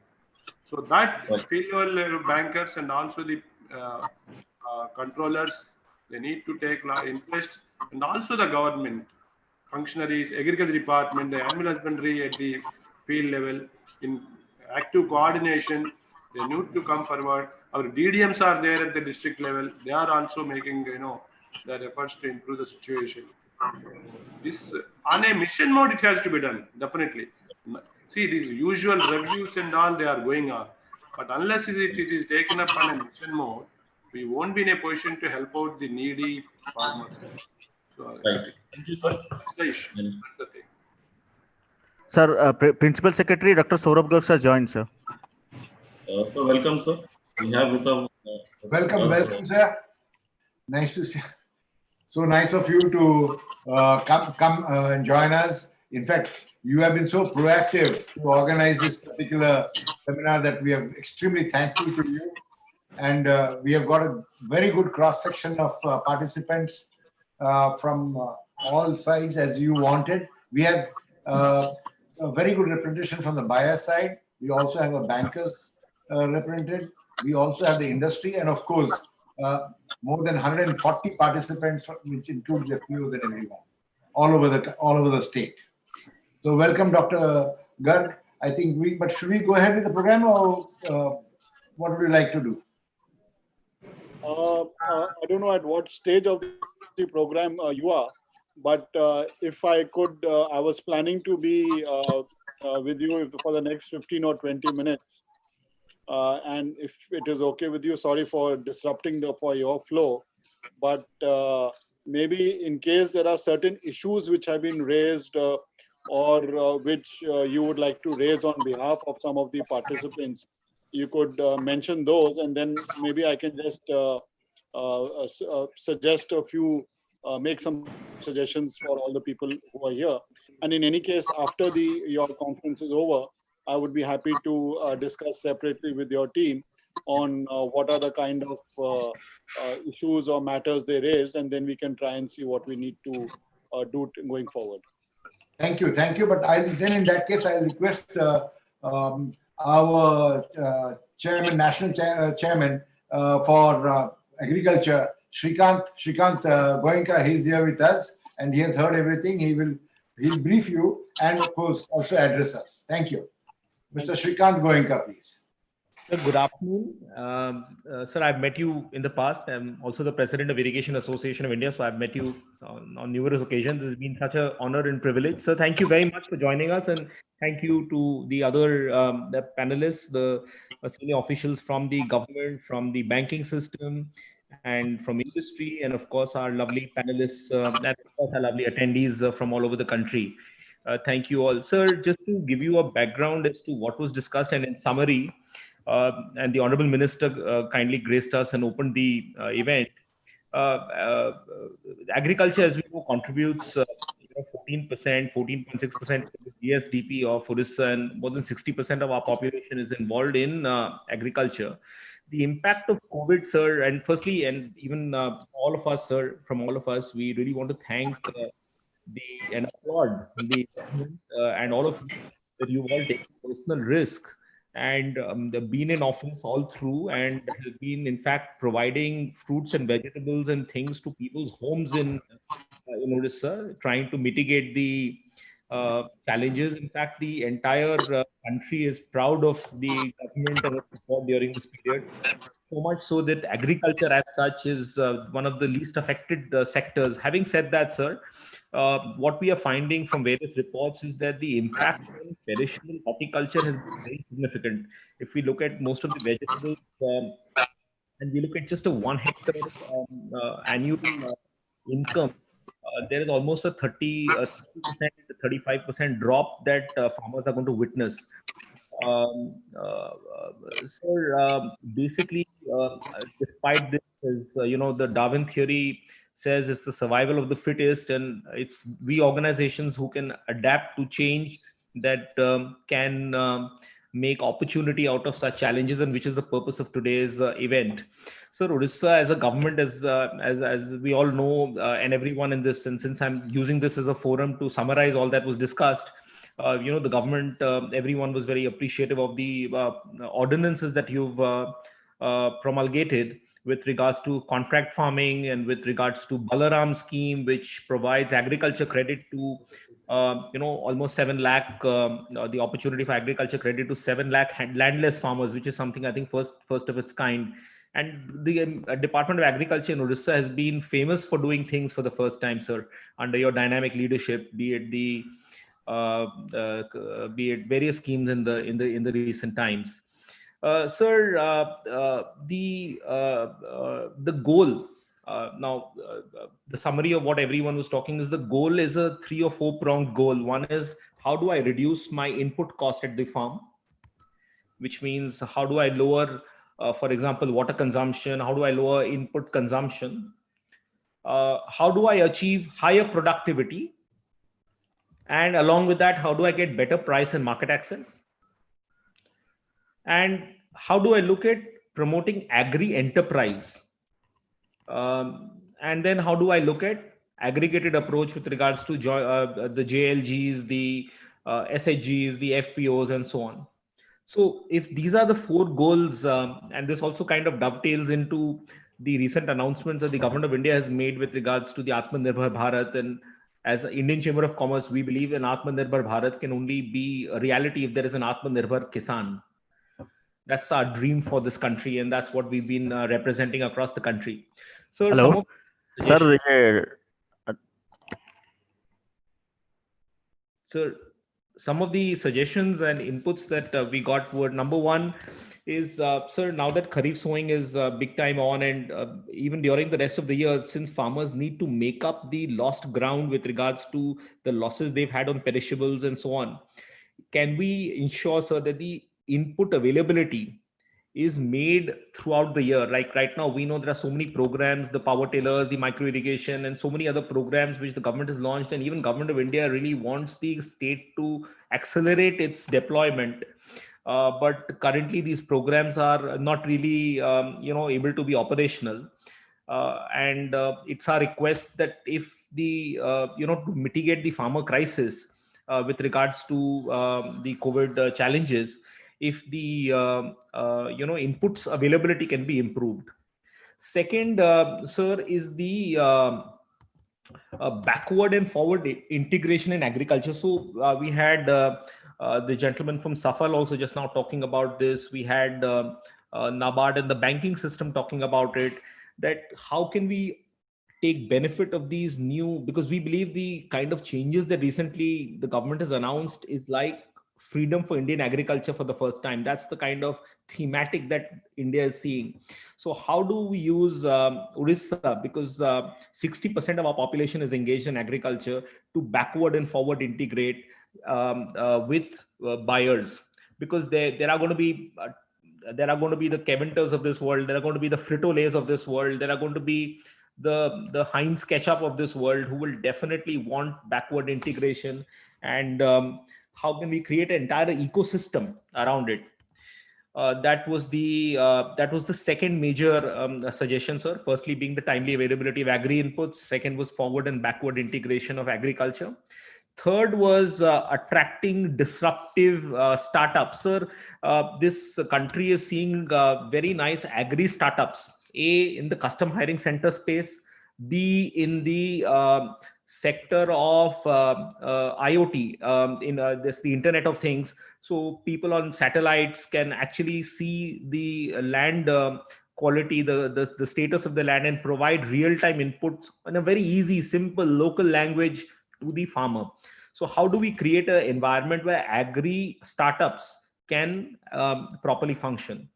Sir, and the fourth was, how do we create more agriculture infra projects? Because as we know, almost 50,000-60,000 crores worth of agri inputs gets wasted just because of lack of processing. So around these four ideas, we believe the farmers of Orissa can be supported and guided. Sir, overhang of this, or to achieve this, the one critical requirement will be, sir, your time. And if there can be a format where there is a regular review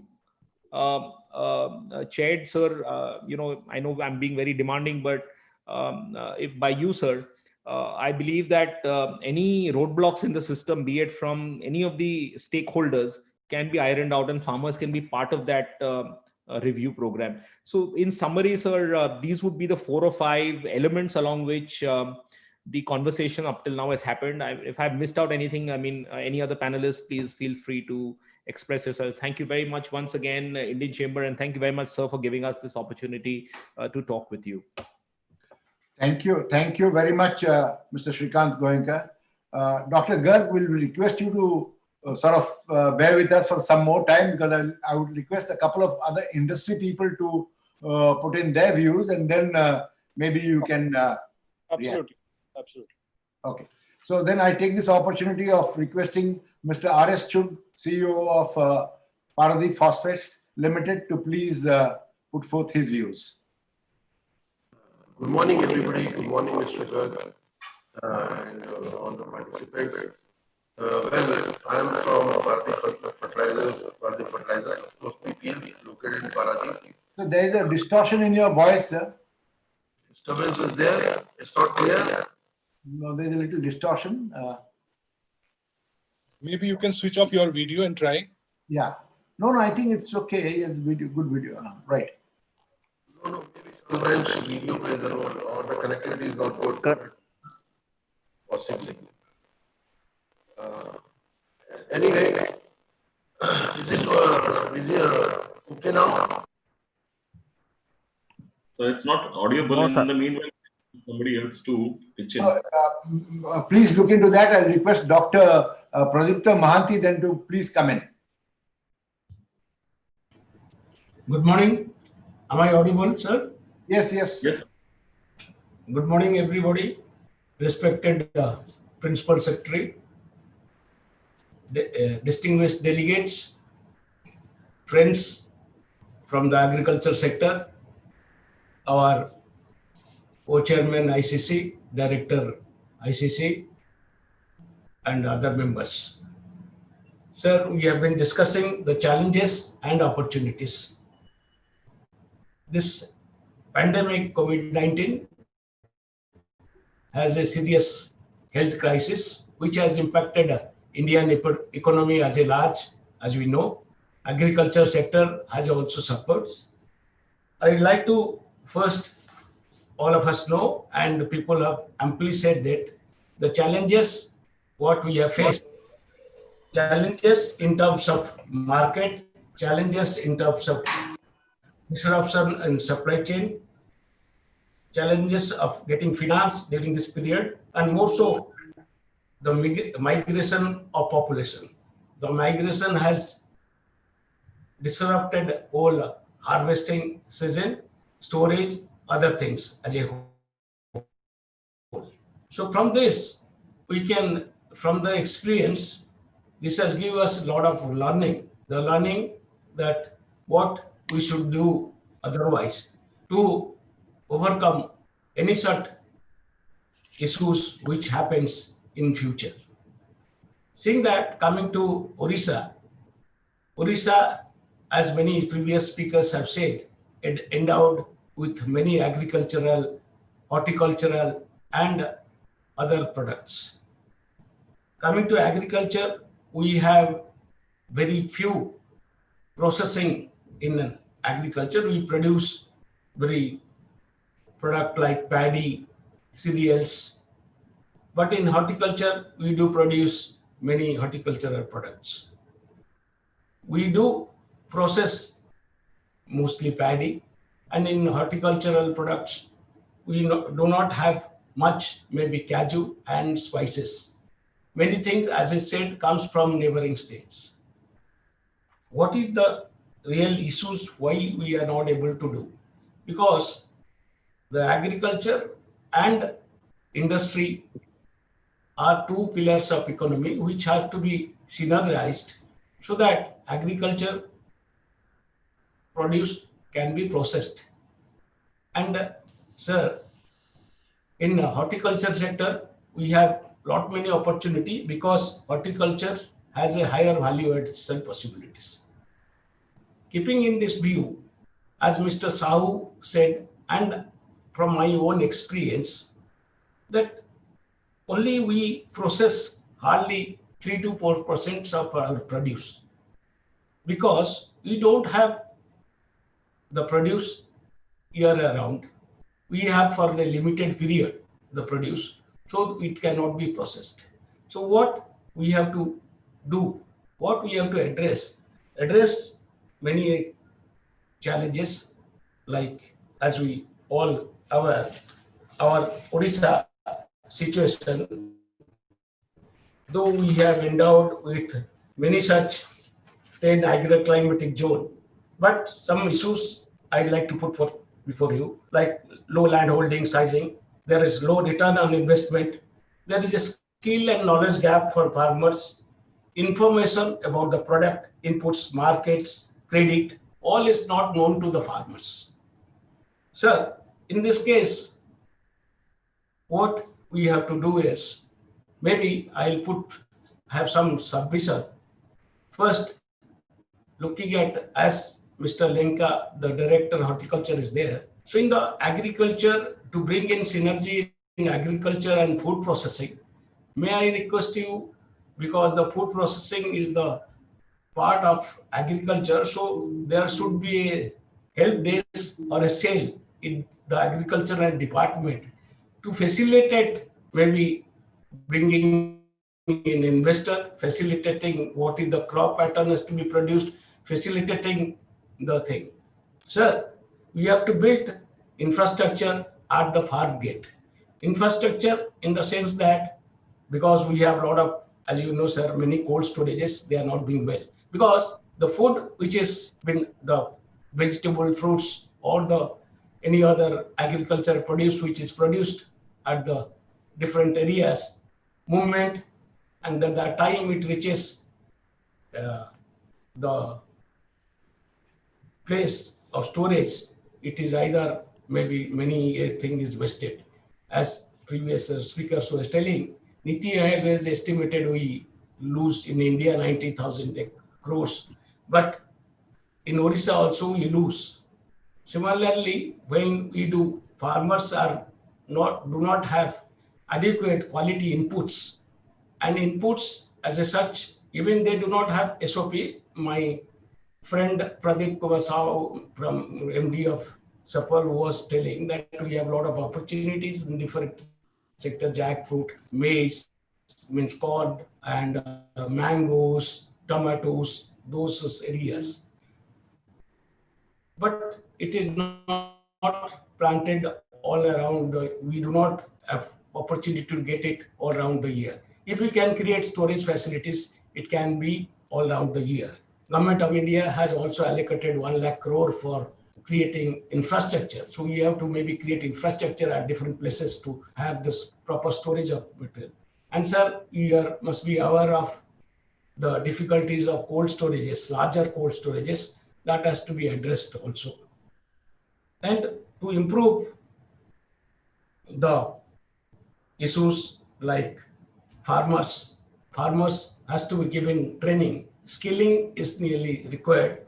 And we have to also, as the new law has come, backward integration, we have too much of things has to be translated to contract farmings so that the income of the farmers can be enhanced, livelihood be, income generation would be higher. So these are few issues, few ideas which we can carry forward.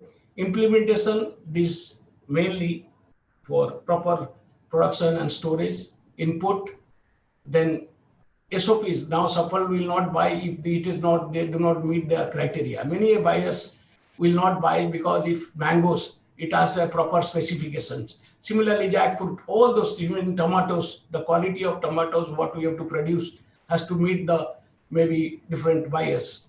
So those things we have to plan, crop plan has to be there, when it has to be planned, where it is to be produced. So those things have to be clearly done.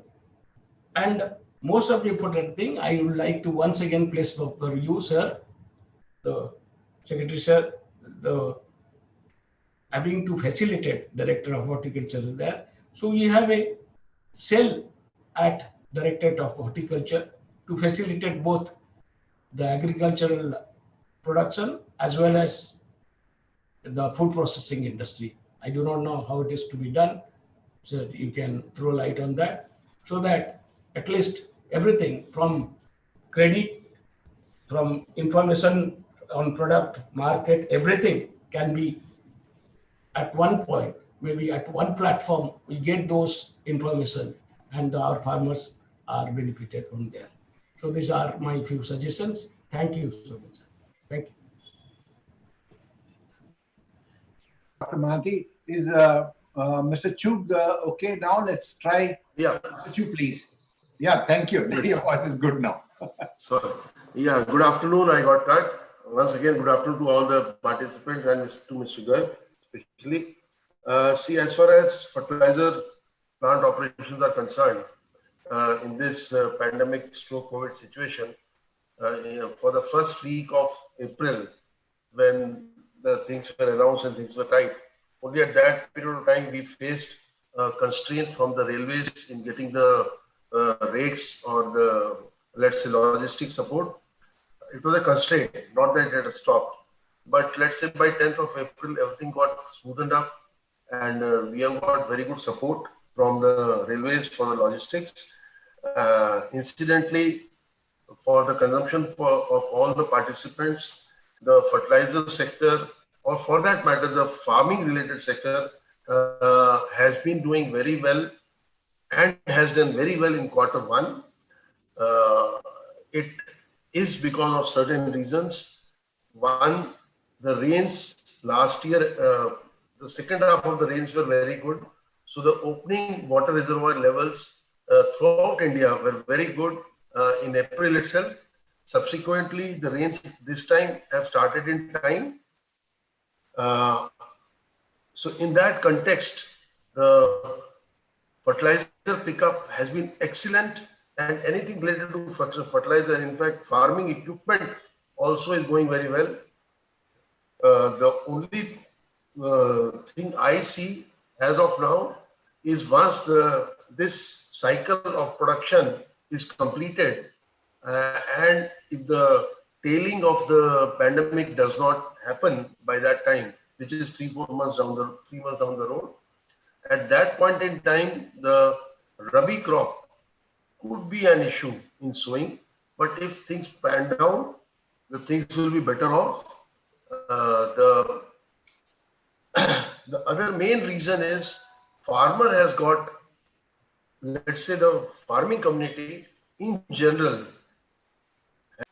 So in this context, जहां भी हम लोग जो भी farming related industries हैं, मतलब the processing units, all those units can gear up and they will get good response from the farmers and their end products. अगर उनका end product, farmer का end product जाएगा, तो definitely जैसे ये processing unit की बात हो रही है, all those things, they will pan out very well going forward. This is what I feel that indirectly pandemic has been boom to the farming industry. It has been a really boom, and they are taking the advantage. Migrant people who have gone back, they have also picked up their own lands and started doing farming. And the disposable income which the farmer or the, we may say, हम कुछ भी बोले, हर एक के पास disposable income रहती है, उसके अपने दायरे के हिसाब से. So his disposable income, he is gainfully utilizing in investing in his farming back again. This is the feedback which we have got,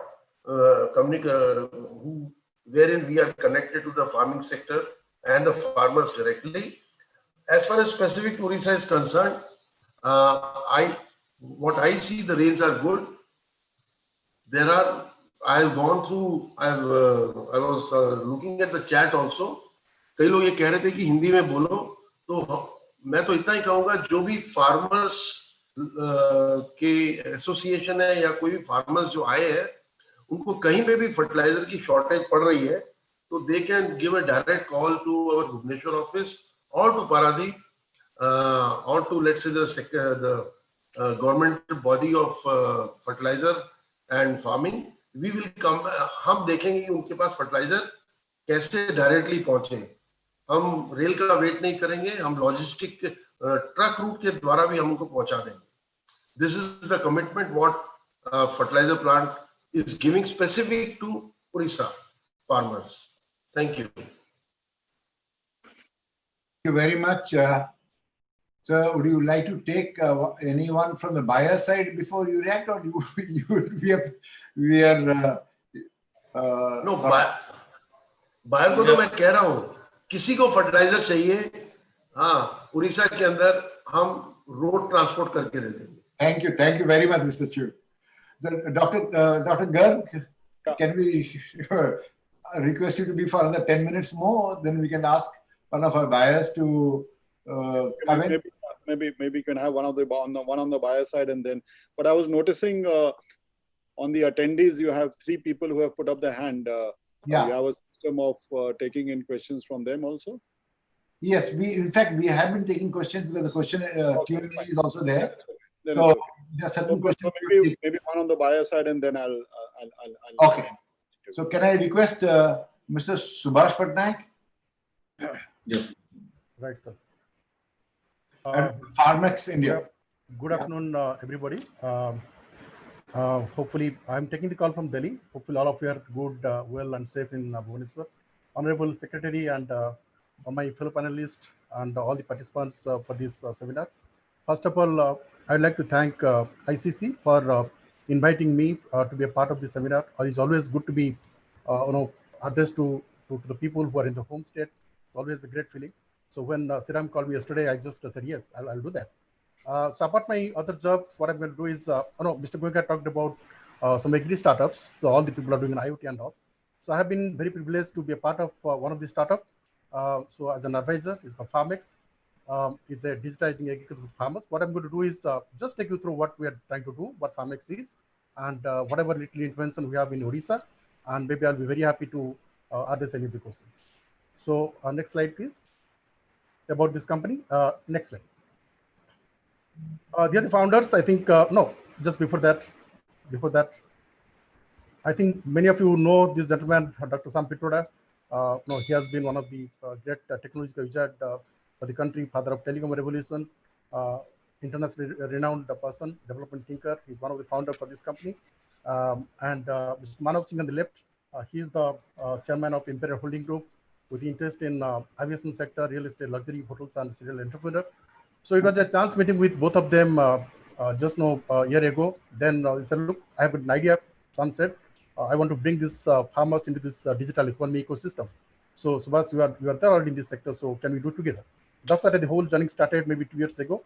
Then it started in 2018, and then in Chicago, Sar is based out of Chicago, basically to help the farmers in terms of improving the income and disruption.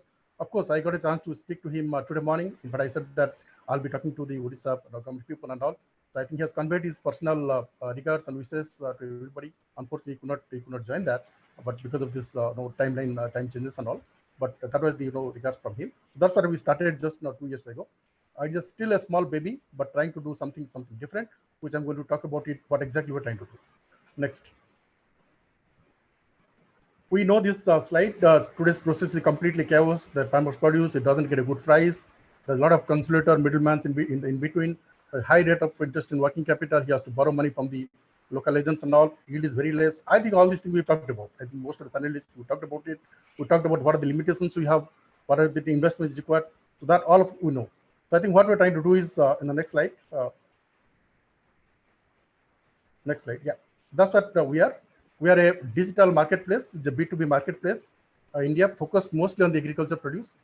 Is a single platform for the farmers and buyers and suppliers to get connected and do a profitable business in the country. It is available both in Android and iPhone in multiple languages. We're also trying to do it in India also right now. The app is also accessible to the web. So you have the website on the top, farmex.co.in. Whenever you have time, you just go through it. Target customers are like from supply side, all type of farmers. Doesn't matter who the small farmer, marginal farmers, or large farmers. So they're part of the system. On the demand side, we're talking about the large buyers. Buyers can be Mother Dairy, it can be Reliance, it can be traders, it can be hotel, it can be restaurants. So we don't limit ourselves only to take only the A-class produce from the farmer. Suppose the farmer has got a mixed thing, he has got A category, B category. So normally what happens, I have been part of the retail chain also. So normally, all the retailers, they buy the best quality. They don't know farmer doesn't know what to do with the big quality. So we try to just help farmers. Doesn't matter. You just segregate your produce, and we have got different type of customer. Right? We have for the A category, you have got retailers. You have for the B category, you have got restaurant people. So we'll just help it out. That's what we try to do on the demand side. In terms of offering, we are right now started with crop like fruits, vegetable, and staples. The reason which we started with crop is we thought that that's the major pain point for the farmer today. Once we try to know because that's the way you can go to the heart of the farmer. Then maybe we'll try to extend our offering to in seeds and pesticide, fertilizer, finance, land, insurance, so many things, right? Because we lot of potential in this sector. In terms of business model on the supply side, we don't own this infrastructure. We don't have the collection center, distribution center, like what big retailers they do. We have got a very unique model called franchisee. So franchisee is basically a local person because, for example, any progressive farmer, he can be a school teacher, he can be a input person, right? So he can be a franchisee, right? Who has got a good command over the farmers in that area, in the local area. So basically, we tie up with him as a type of partnership.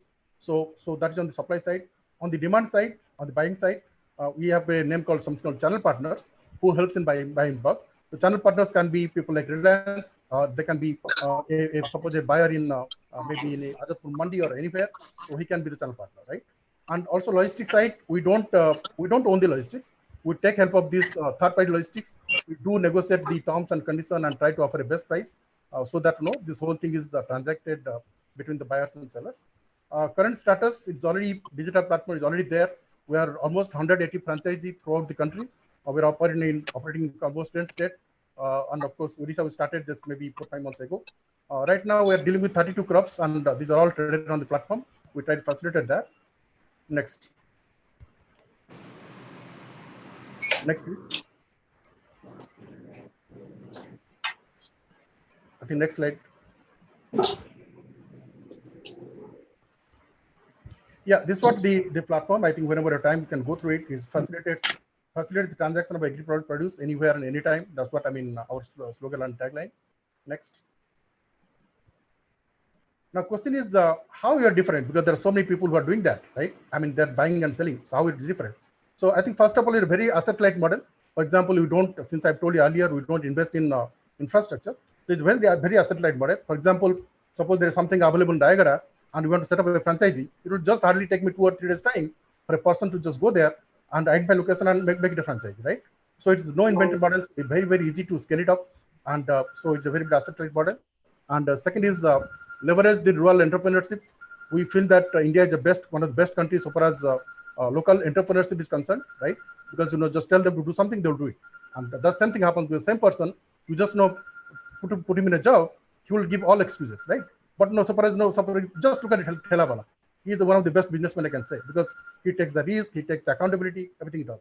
So I think we try to take advantage of this local strength we have in the country to appoint them as a franchise and channel partner to be a part of this business. We try to extend, not only we start with crop, but I think whole objective is to go to end-to-end solution to the farmer. And most important thing is try to create openness and transparency. That's what the difference between Farmex and other people, because other people are e-traders, because when they take all the retailers, they try to buy and sell, right? Once you do a buy and sell, you try to squeeze the farmer in terms of pricing and try to maximize margin. But here, if you're an open platform, just like Amazon, so you just try to create openness and transparency. You try to ensure that farmer gets the best price. Sometimes also buyer also gets the best price, right? So we are creating a platform. That's what our objective, which makes us different from others. Next. So I think we aspire to be the Amazon of this thing. It's a little bit Amazon, Alibaba, what they're trying to do.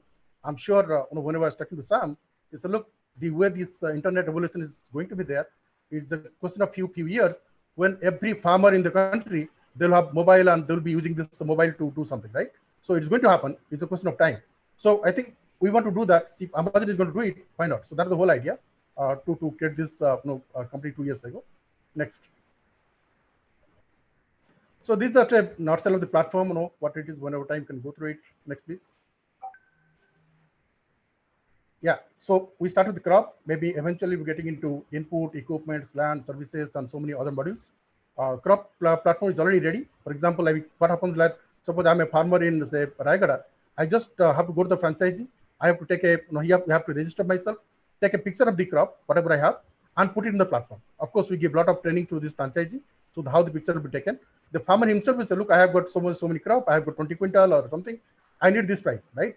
We also give a chance to the farmer to put his own price. It's not that whatever prices they accept, which doesn't happen. We give a chance. We give a type of openness and transparency. So after that, we connect with the buyers throughout the country. The buyer can be in Delhi, it can be in Mumbai, or he can be anywhere. He can, suppose he needs a potato, he can go to the platform. We'll just click it. He will say that all the people who are part of the thing who are putting this crop as a potato.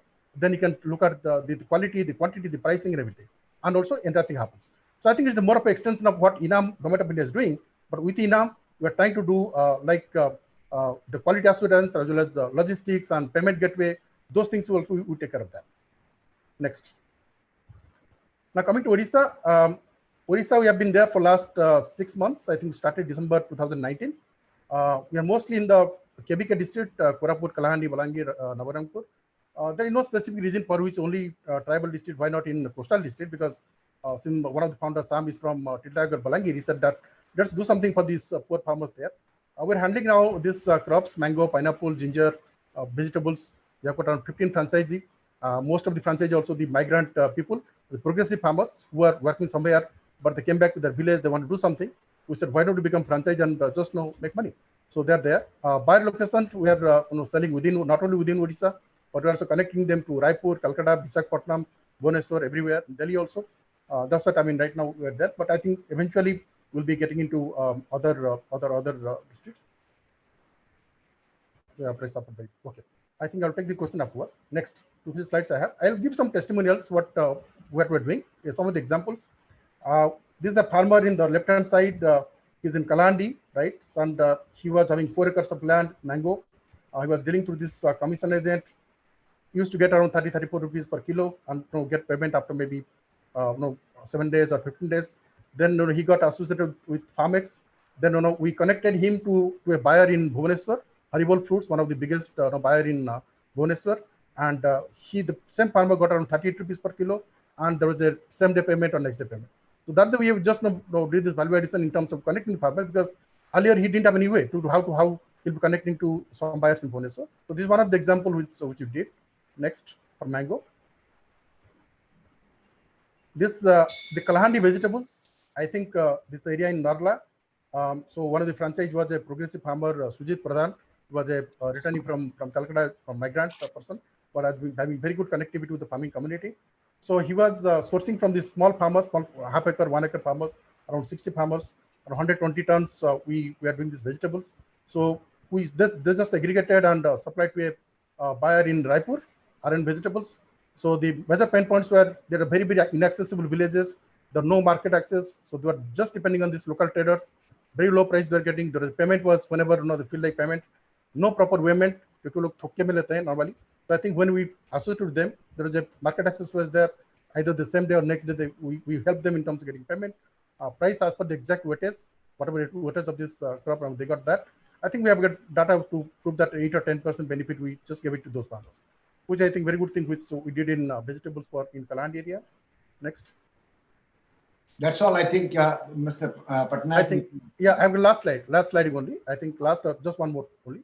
So these are some of the example. I will not go through it. So ginger in Koraput area connected them to Raipur. Like pineapple connected them to Raipur and Calcutta, so that we help the farmers in the benefit. Next one. Yeah, again, maize also have been from Ubercote to Delhi. We help them in terms of transacting that. The last slide, please. Yeah, I think the last one is what is the impact of COVID?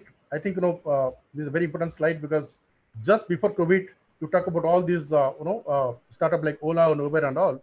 A lot of investment was there, but I think but right now the business is down. Manpower reduction is happening. All the investors we are basically trying to put focus on that. They're right now very keen to put money in agriculture, but there is no impact absolutely on the agriculture business, whether the big basket or farmex. Other against the last 2-3 months, the business has gone up like anything, right? I think which is a very good sign. So I think all the entrepreneurs who are listening to me, so there is a very good opportunity. If I've got some good idea, investors like Subbank and all this Sequoia, they're ready to put money in agriculture. So nothing to worry about it. This sector is going to be an evergreen sector. Next, I think last slide I have. So thank you so much for the timing. I know I exceeded my time. I just thought of conveying what we have been trying to do in the last 4 to 5 months time. And so thank you so much. Any question is there, I will take it up the college. Thank you very much, Mr. Subhash Patnaik. In fact, as far as questions are there, one of the main questions that I find is being asked by Mr. B.B. Chaudhary, All Odisha Layer Farmers Association, stating this is directed towards NABARD. Dr. B.N. Rao, please. Why the government of India is not giving permission to sanction emergency credit limit to poultry farmers to banks like Utkal Gramin Bank? The other banks are giving it. My colleagues have got from Nationalized Bank, but from Utkal Gramin Bank, they are not getting it. Dr. Rao to please note this. And with that, can we have Mr. Sunil Kajaria of Keventa, or would you like Dr. Garg to address us now?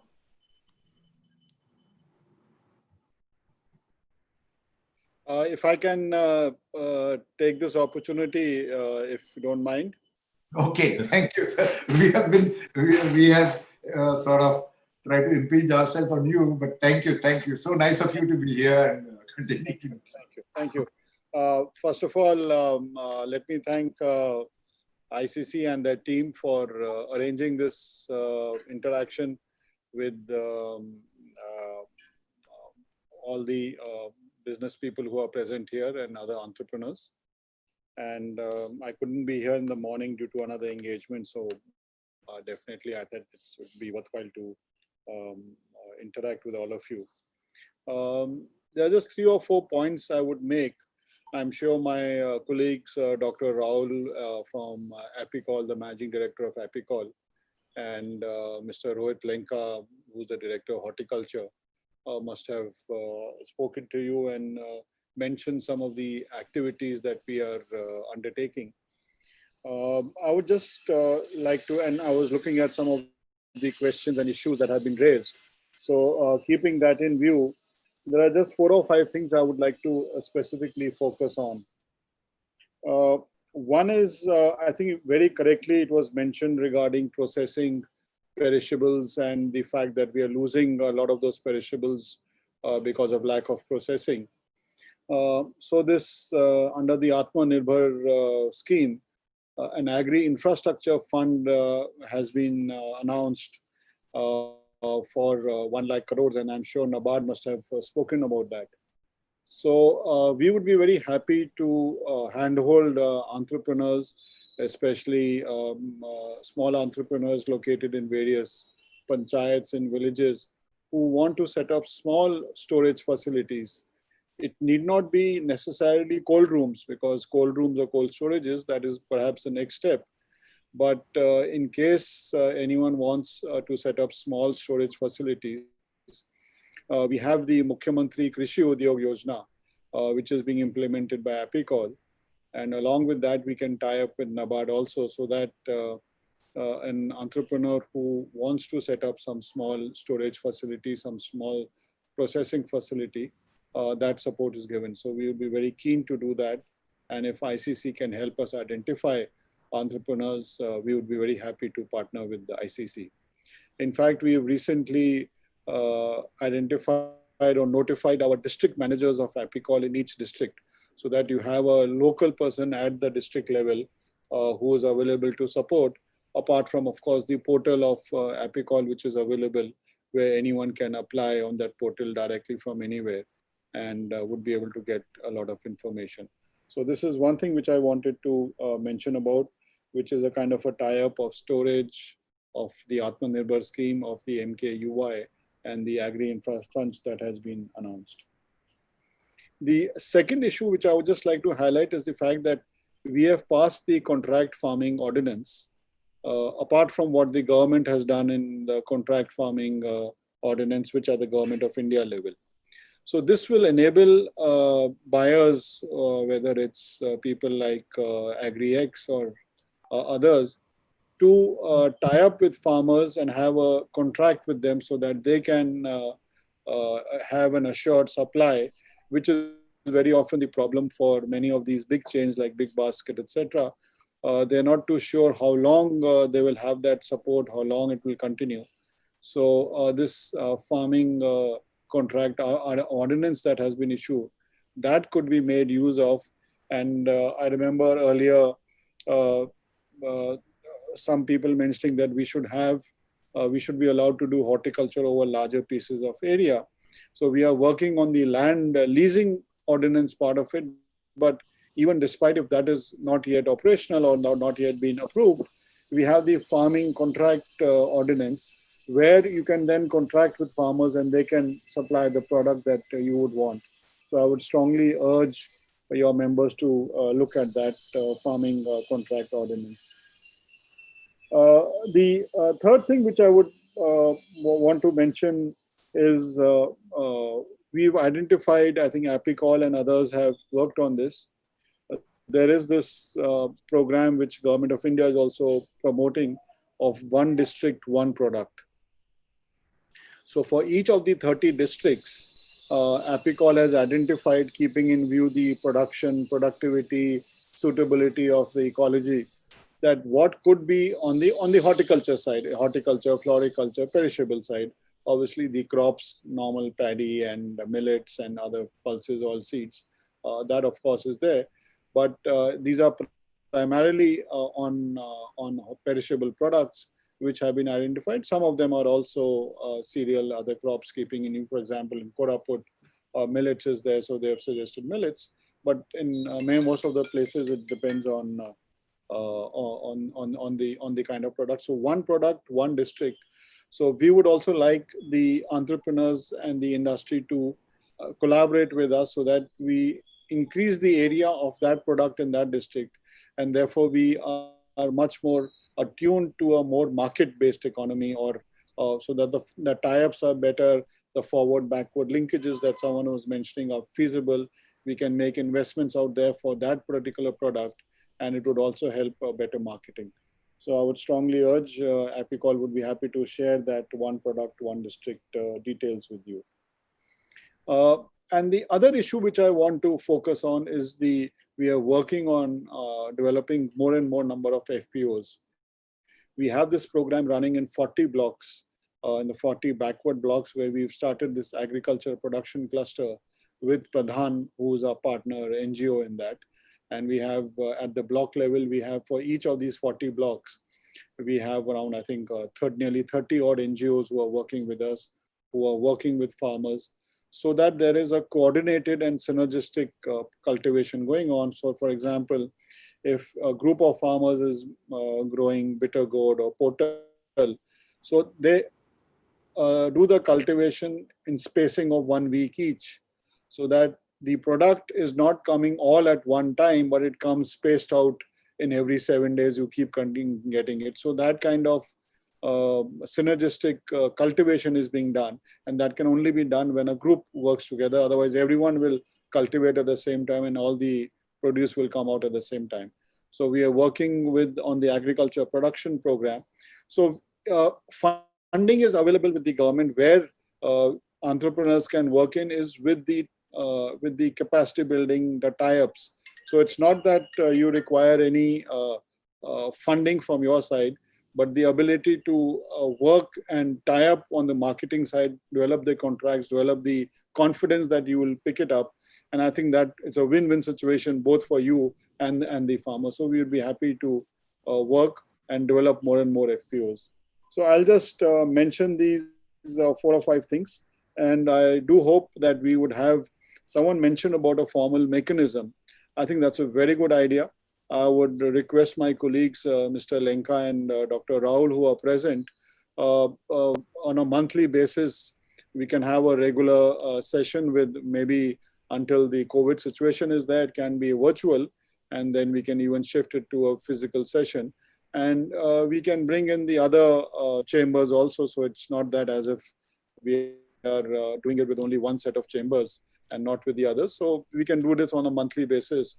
So I would request Dr. Rahul and Mr. Lenka, we can kickstart it, if not in July, in August, we can kickstart it before the 15th of August is a kind of a good time also to have it. And we can call on a virtual platform, we can have this so that there is a regular interaction and we get, for example, it was quite interesting for me to hear Mr. Subhash Patnaik and see about his, because we had developed a certain Agri horticulture portal during the COVID time to tie up buyers and sellers. So I'm sure there must be many such initiatives going on, and we can join in out there.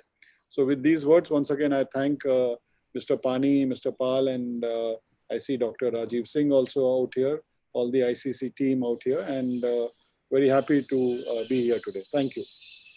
Thank you very much, Mr. Garg. I would request Dr. Rajiv Singh to please react. Dr. Garg, thank you. As always, you have given us a very focused view in terms of 5 core areas where ICC can partner. So I was actually taking a note of all your key points. So just to respond to the scheme of Agri Infra, I think internally our Agri team will work with the companies, entrepreneurs, and look at companies who want to partner or go for setting up the Agri Infra, even the large companies or even the smallest companies in the state. The contract farming ordinance, I think this is very, very interesting thing which the state has done. And we have worked with you in past also when we identify some of the large companies who could, let's say, tie up with the farmers and have an agreement. But now with the ordinance in place, I think it will be easy for the companies to tie up with the farmers, and both the sides can feel much more comfortable. One district, one product is definitely a good scheme. Mr. Shrikant Goenka knows we have been working with the EY and Ministry of Agriculture, Government of India. We have offered to do a study of 15 agroclimatic zones and to come up with a very specific study on the market linkages, and also looking at the export markets, the domestic market, the demand and supply side matching, and then looking at the market linkages and then building the capacity and having a plan. So I think we'll be happy to again offer a similar kind of idea to the state also, where we could maybe pick up 8-10 large districts and look at those 8-10 crops, which we know have a huge market and where government of India and even the export markets are responding very well. And we could work with those 8-10 districts with the involvement of EY. And these would be very, very practical and very, very outcome-oriented projects, which we would like to offer to the state. FPOs, definitely we have done some engagement with FPOs in recent past. So ICC will be happy to join hands with the state government for the capacity building initiatives at the ground level with a focus on market linkage and also the evacuation of the product from the farm to the markets. And in terms of monthly review, I think what I can assure you is that all other chambers will be involved, but ICC will be playing the most proactive role in those monthly meetings. Thank you. Thank you. Thank you. So if you would allow, my colleagues would of course be there with you and they will brief me. So thank you so much.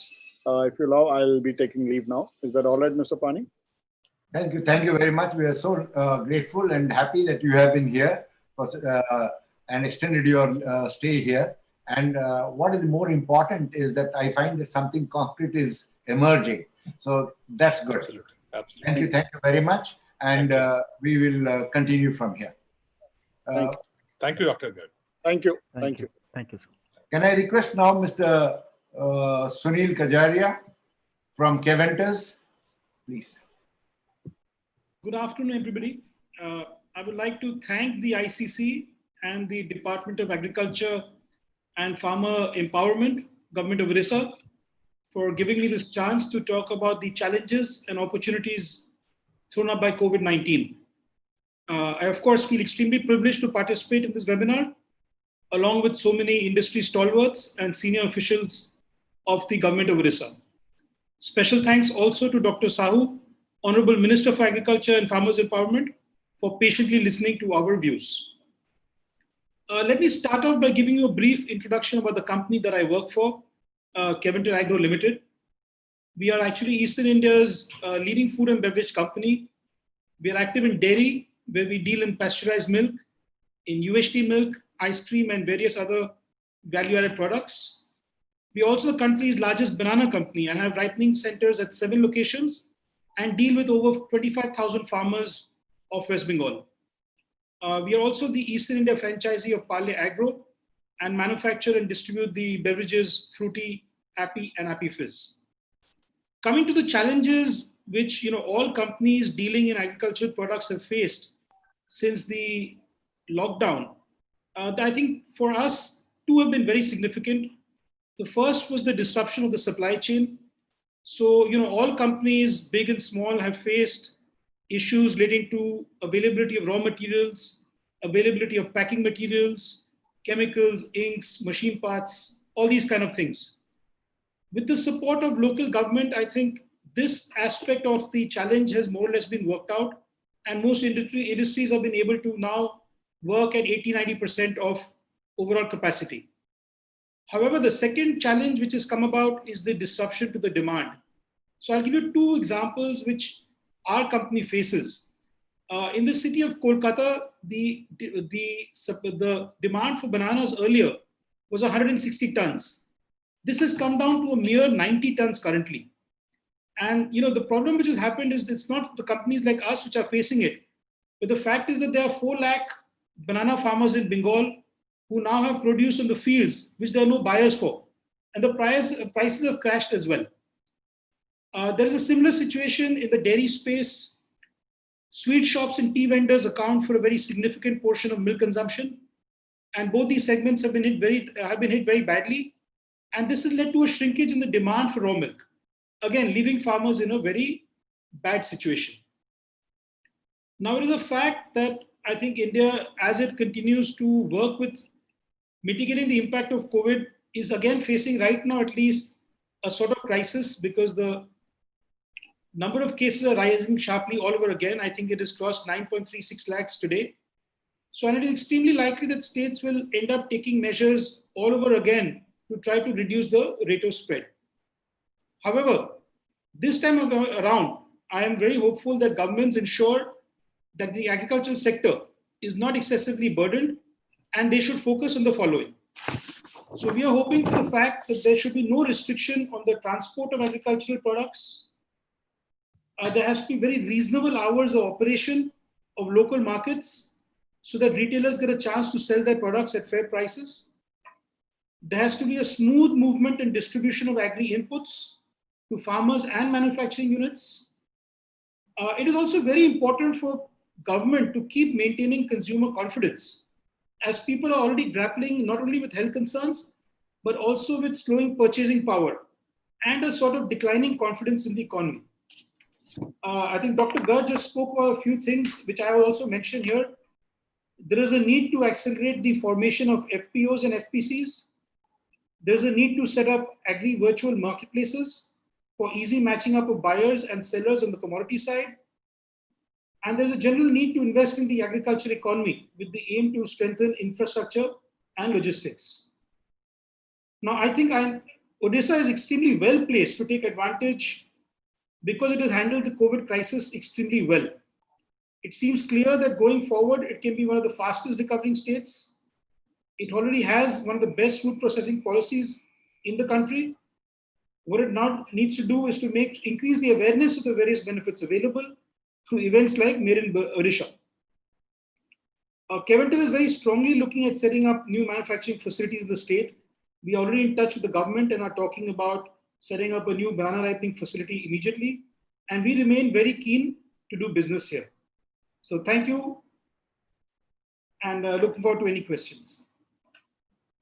Yeah, thank you very much, Mr. Kajaria, and we look forward to your setting up the unit ASAP in Orissa.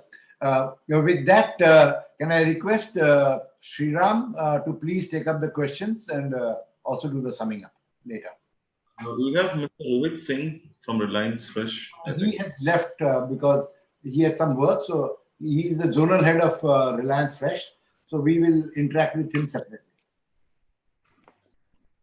So I think basically we had the set of questions which are coming. Mostly the questions are, we have from NABARD. I think we also have Mr. Rao from NABARD. He is left. So the question were from the agriculture sector, and many people were asking regarding the collaterals and why their particular sector is not being part of the scheme. For Dr. Raul and other people, the question is, these schemes are all available, but how to take it to the entrepreneurs? That's what is coming up mostly, because these schemes are available and we keep on hearing the presentations that these schemes are available, these kind of sanctions are available, but many people are finding it difficult to implement, especially in the pandemic situation. People are feeling that there should be more and more hand-holding, and they do not know how to apply, and they do not know, and many times the schemes are getting stuck up. So that's the basic question coming out. How can the real people, and both loco ethi action jo mane odia re bi chahuthile ki ame kahibu, but we were not talking in odia, so they were also feeling, and lot of FPOs mane achanti semane bi ethi sunuthile. So that was the question, sir. Yani apan odia re au english se dita re kahi paribe ki how can maximum FPOs, agri entrepreneurs, take benefit of these schemes in the immediate lowest possible time, because these schemes are always there. Dr. Rahul or Mr. Rohit? Yeah, so really it is a pertinent issue. The way the government wants to take up the things, we don't have much penetration till the last mile. That's a fact. It is सत्य कथा जे लोक मान जहाँ चाहूँचंती सेटा ही पारुनी, government जहाँ चाहूँची सेठी लोक मान पाखे पहुँच पारुनी. Still then there is some operational difficulties, there is some missing links. Obviously, what our principal secretary highlighted, Apical has no reachability to the districts or to the blocks. These schemes are being implemented by the line department officials of different departments, be it agriculture, horticulture, animal husbandry, or fishery, or in any matter.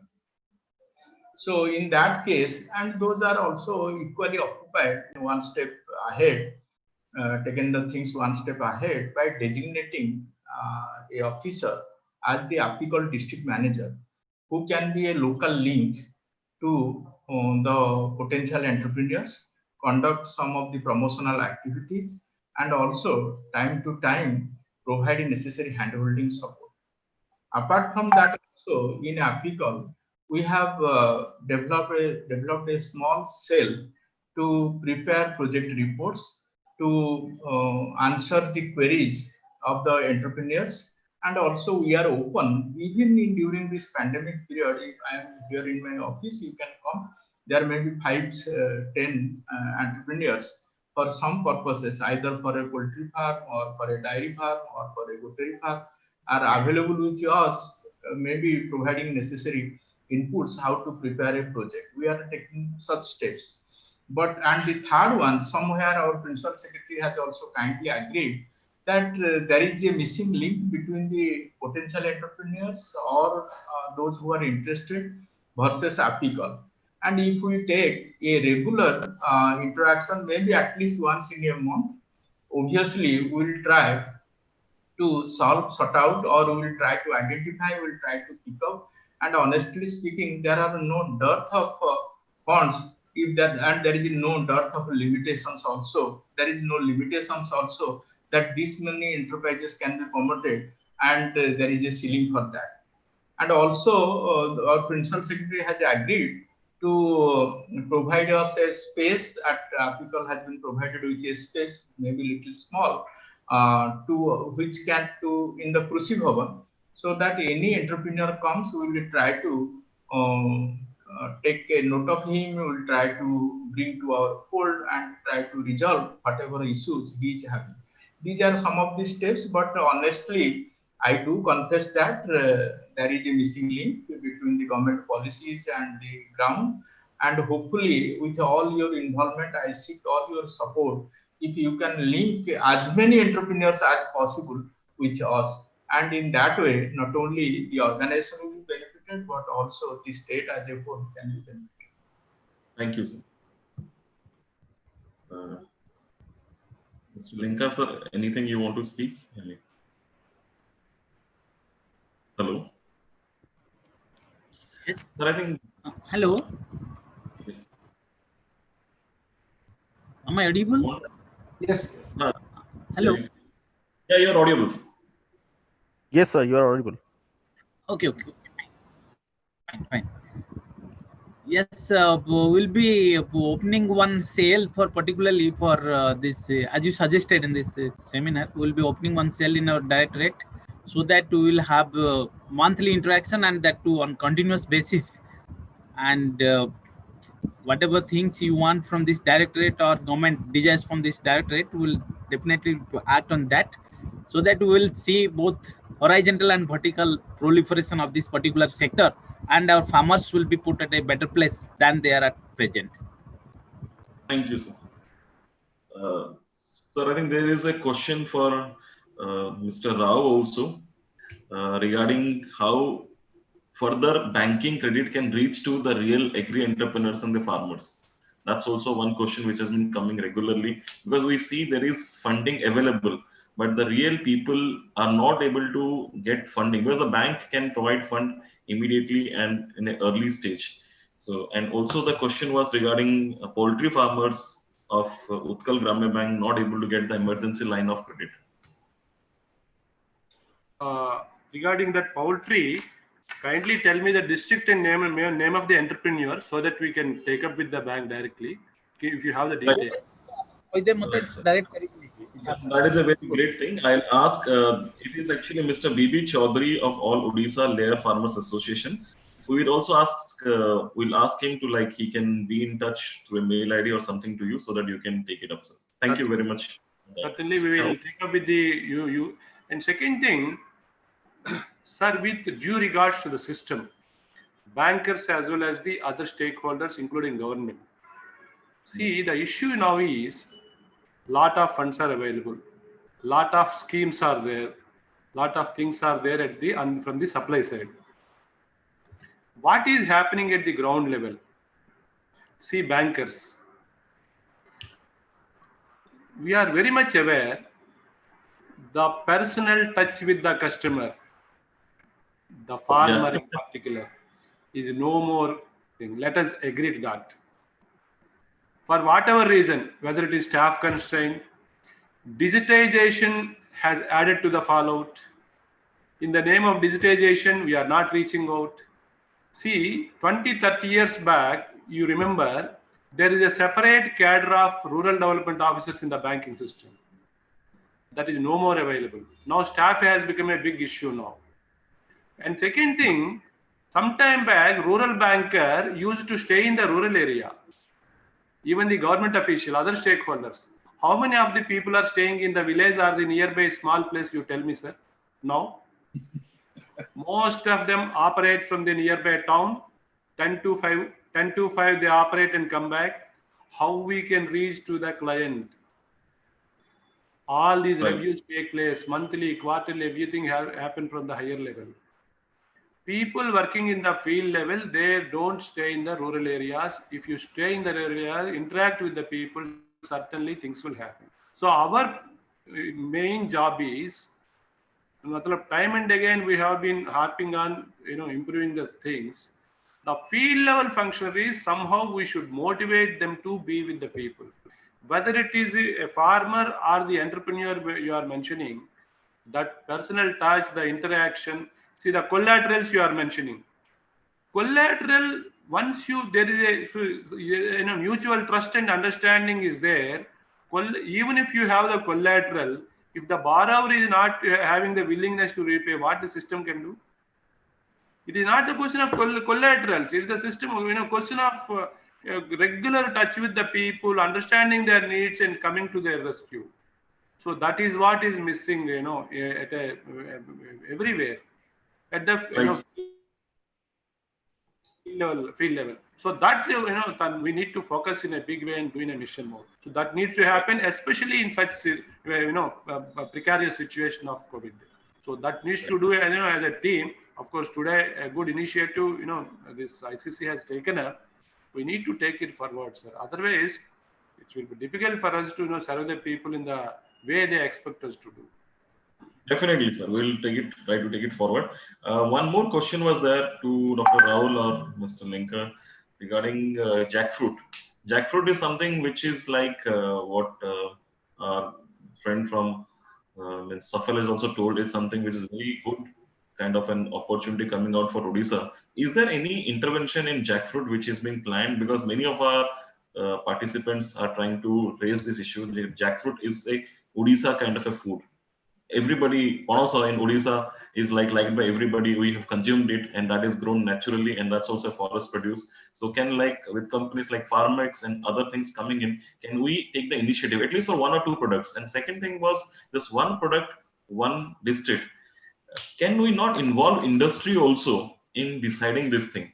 Because this thing, it's actually what's happened once it is decided, then changing that thing will be a difficult issue. So can this one district and one product not be taken into account by bringing in the processing industries in the nearby area? So actually once the product comes out, the processing industries are benefited and the farmers are also benefited. Because if you do one district, one product also, then the product comes out. If it is not processed, then again we are in the same situation. So one thing was regarding jackfruit and other thing was regarding ODOP, which we are talking about. So can we just find a way in which we can take it in a effective manner, sir? It will be done, but in a much more effective manner for the end result to come out.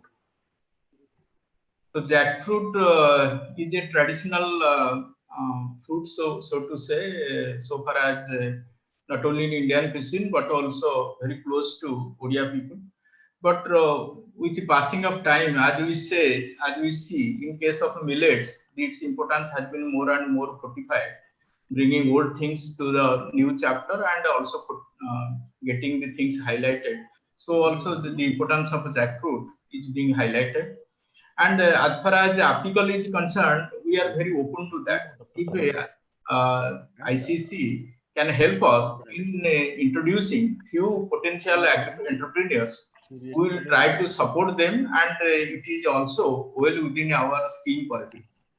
So I will request that rather, and as I saw that there is no such units established in the Odisha with our support, and anybody who is interested in this and fulfilling the basic conditions is most welcome. Please help us. Then the second one, as far as the ODOP is concerned, one district, one product, there are two things parallelly functioning. One is for infrastructure development, ODOP, and for another is for processing industry perspective, ODOP.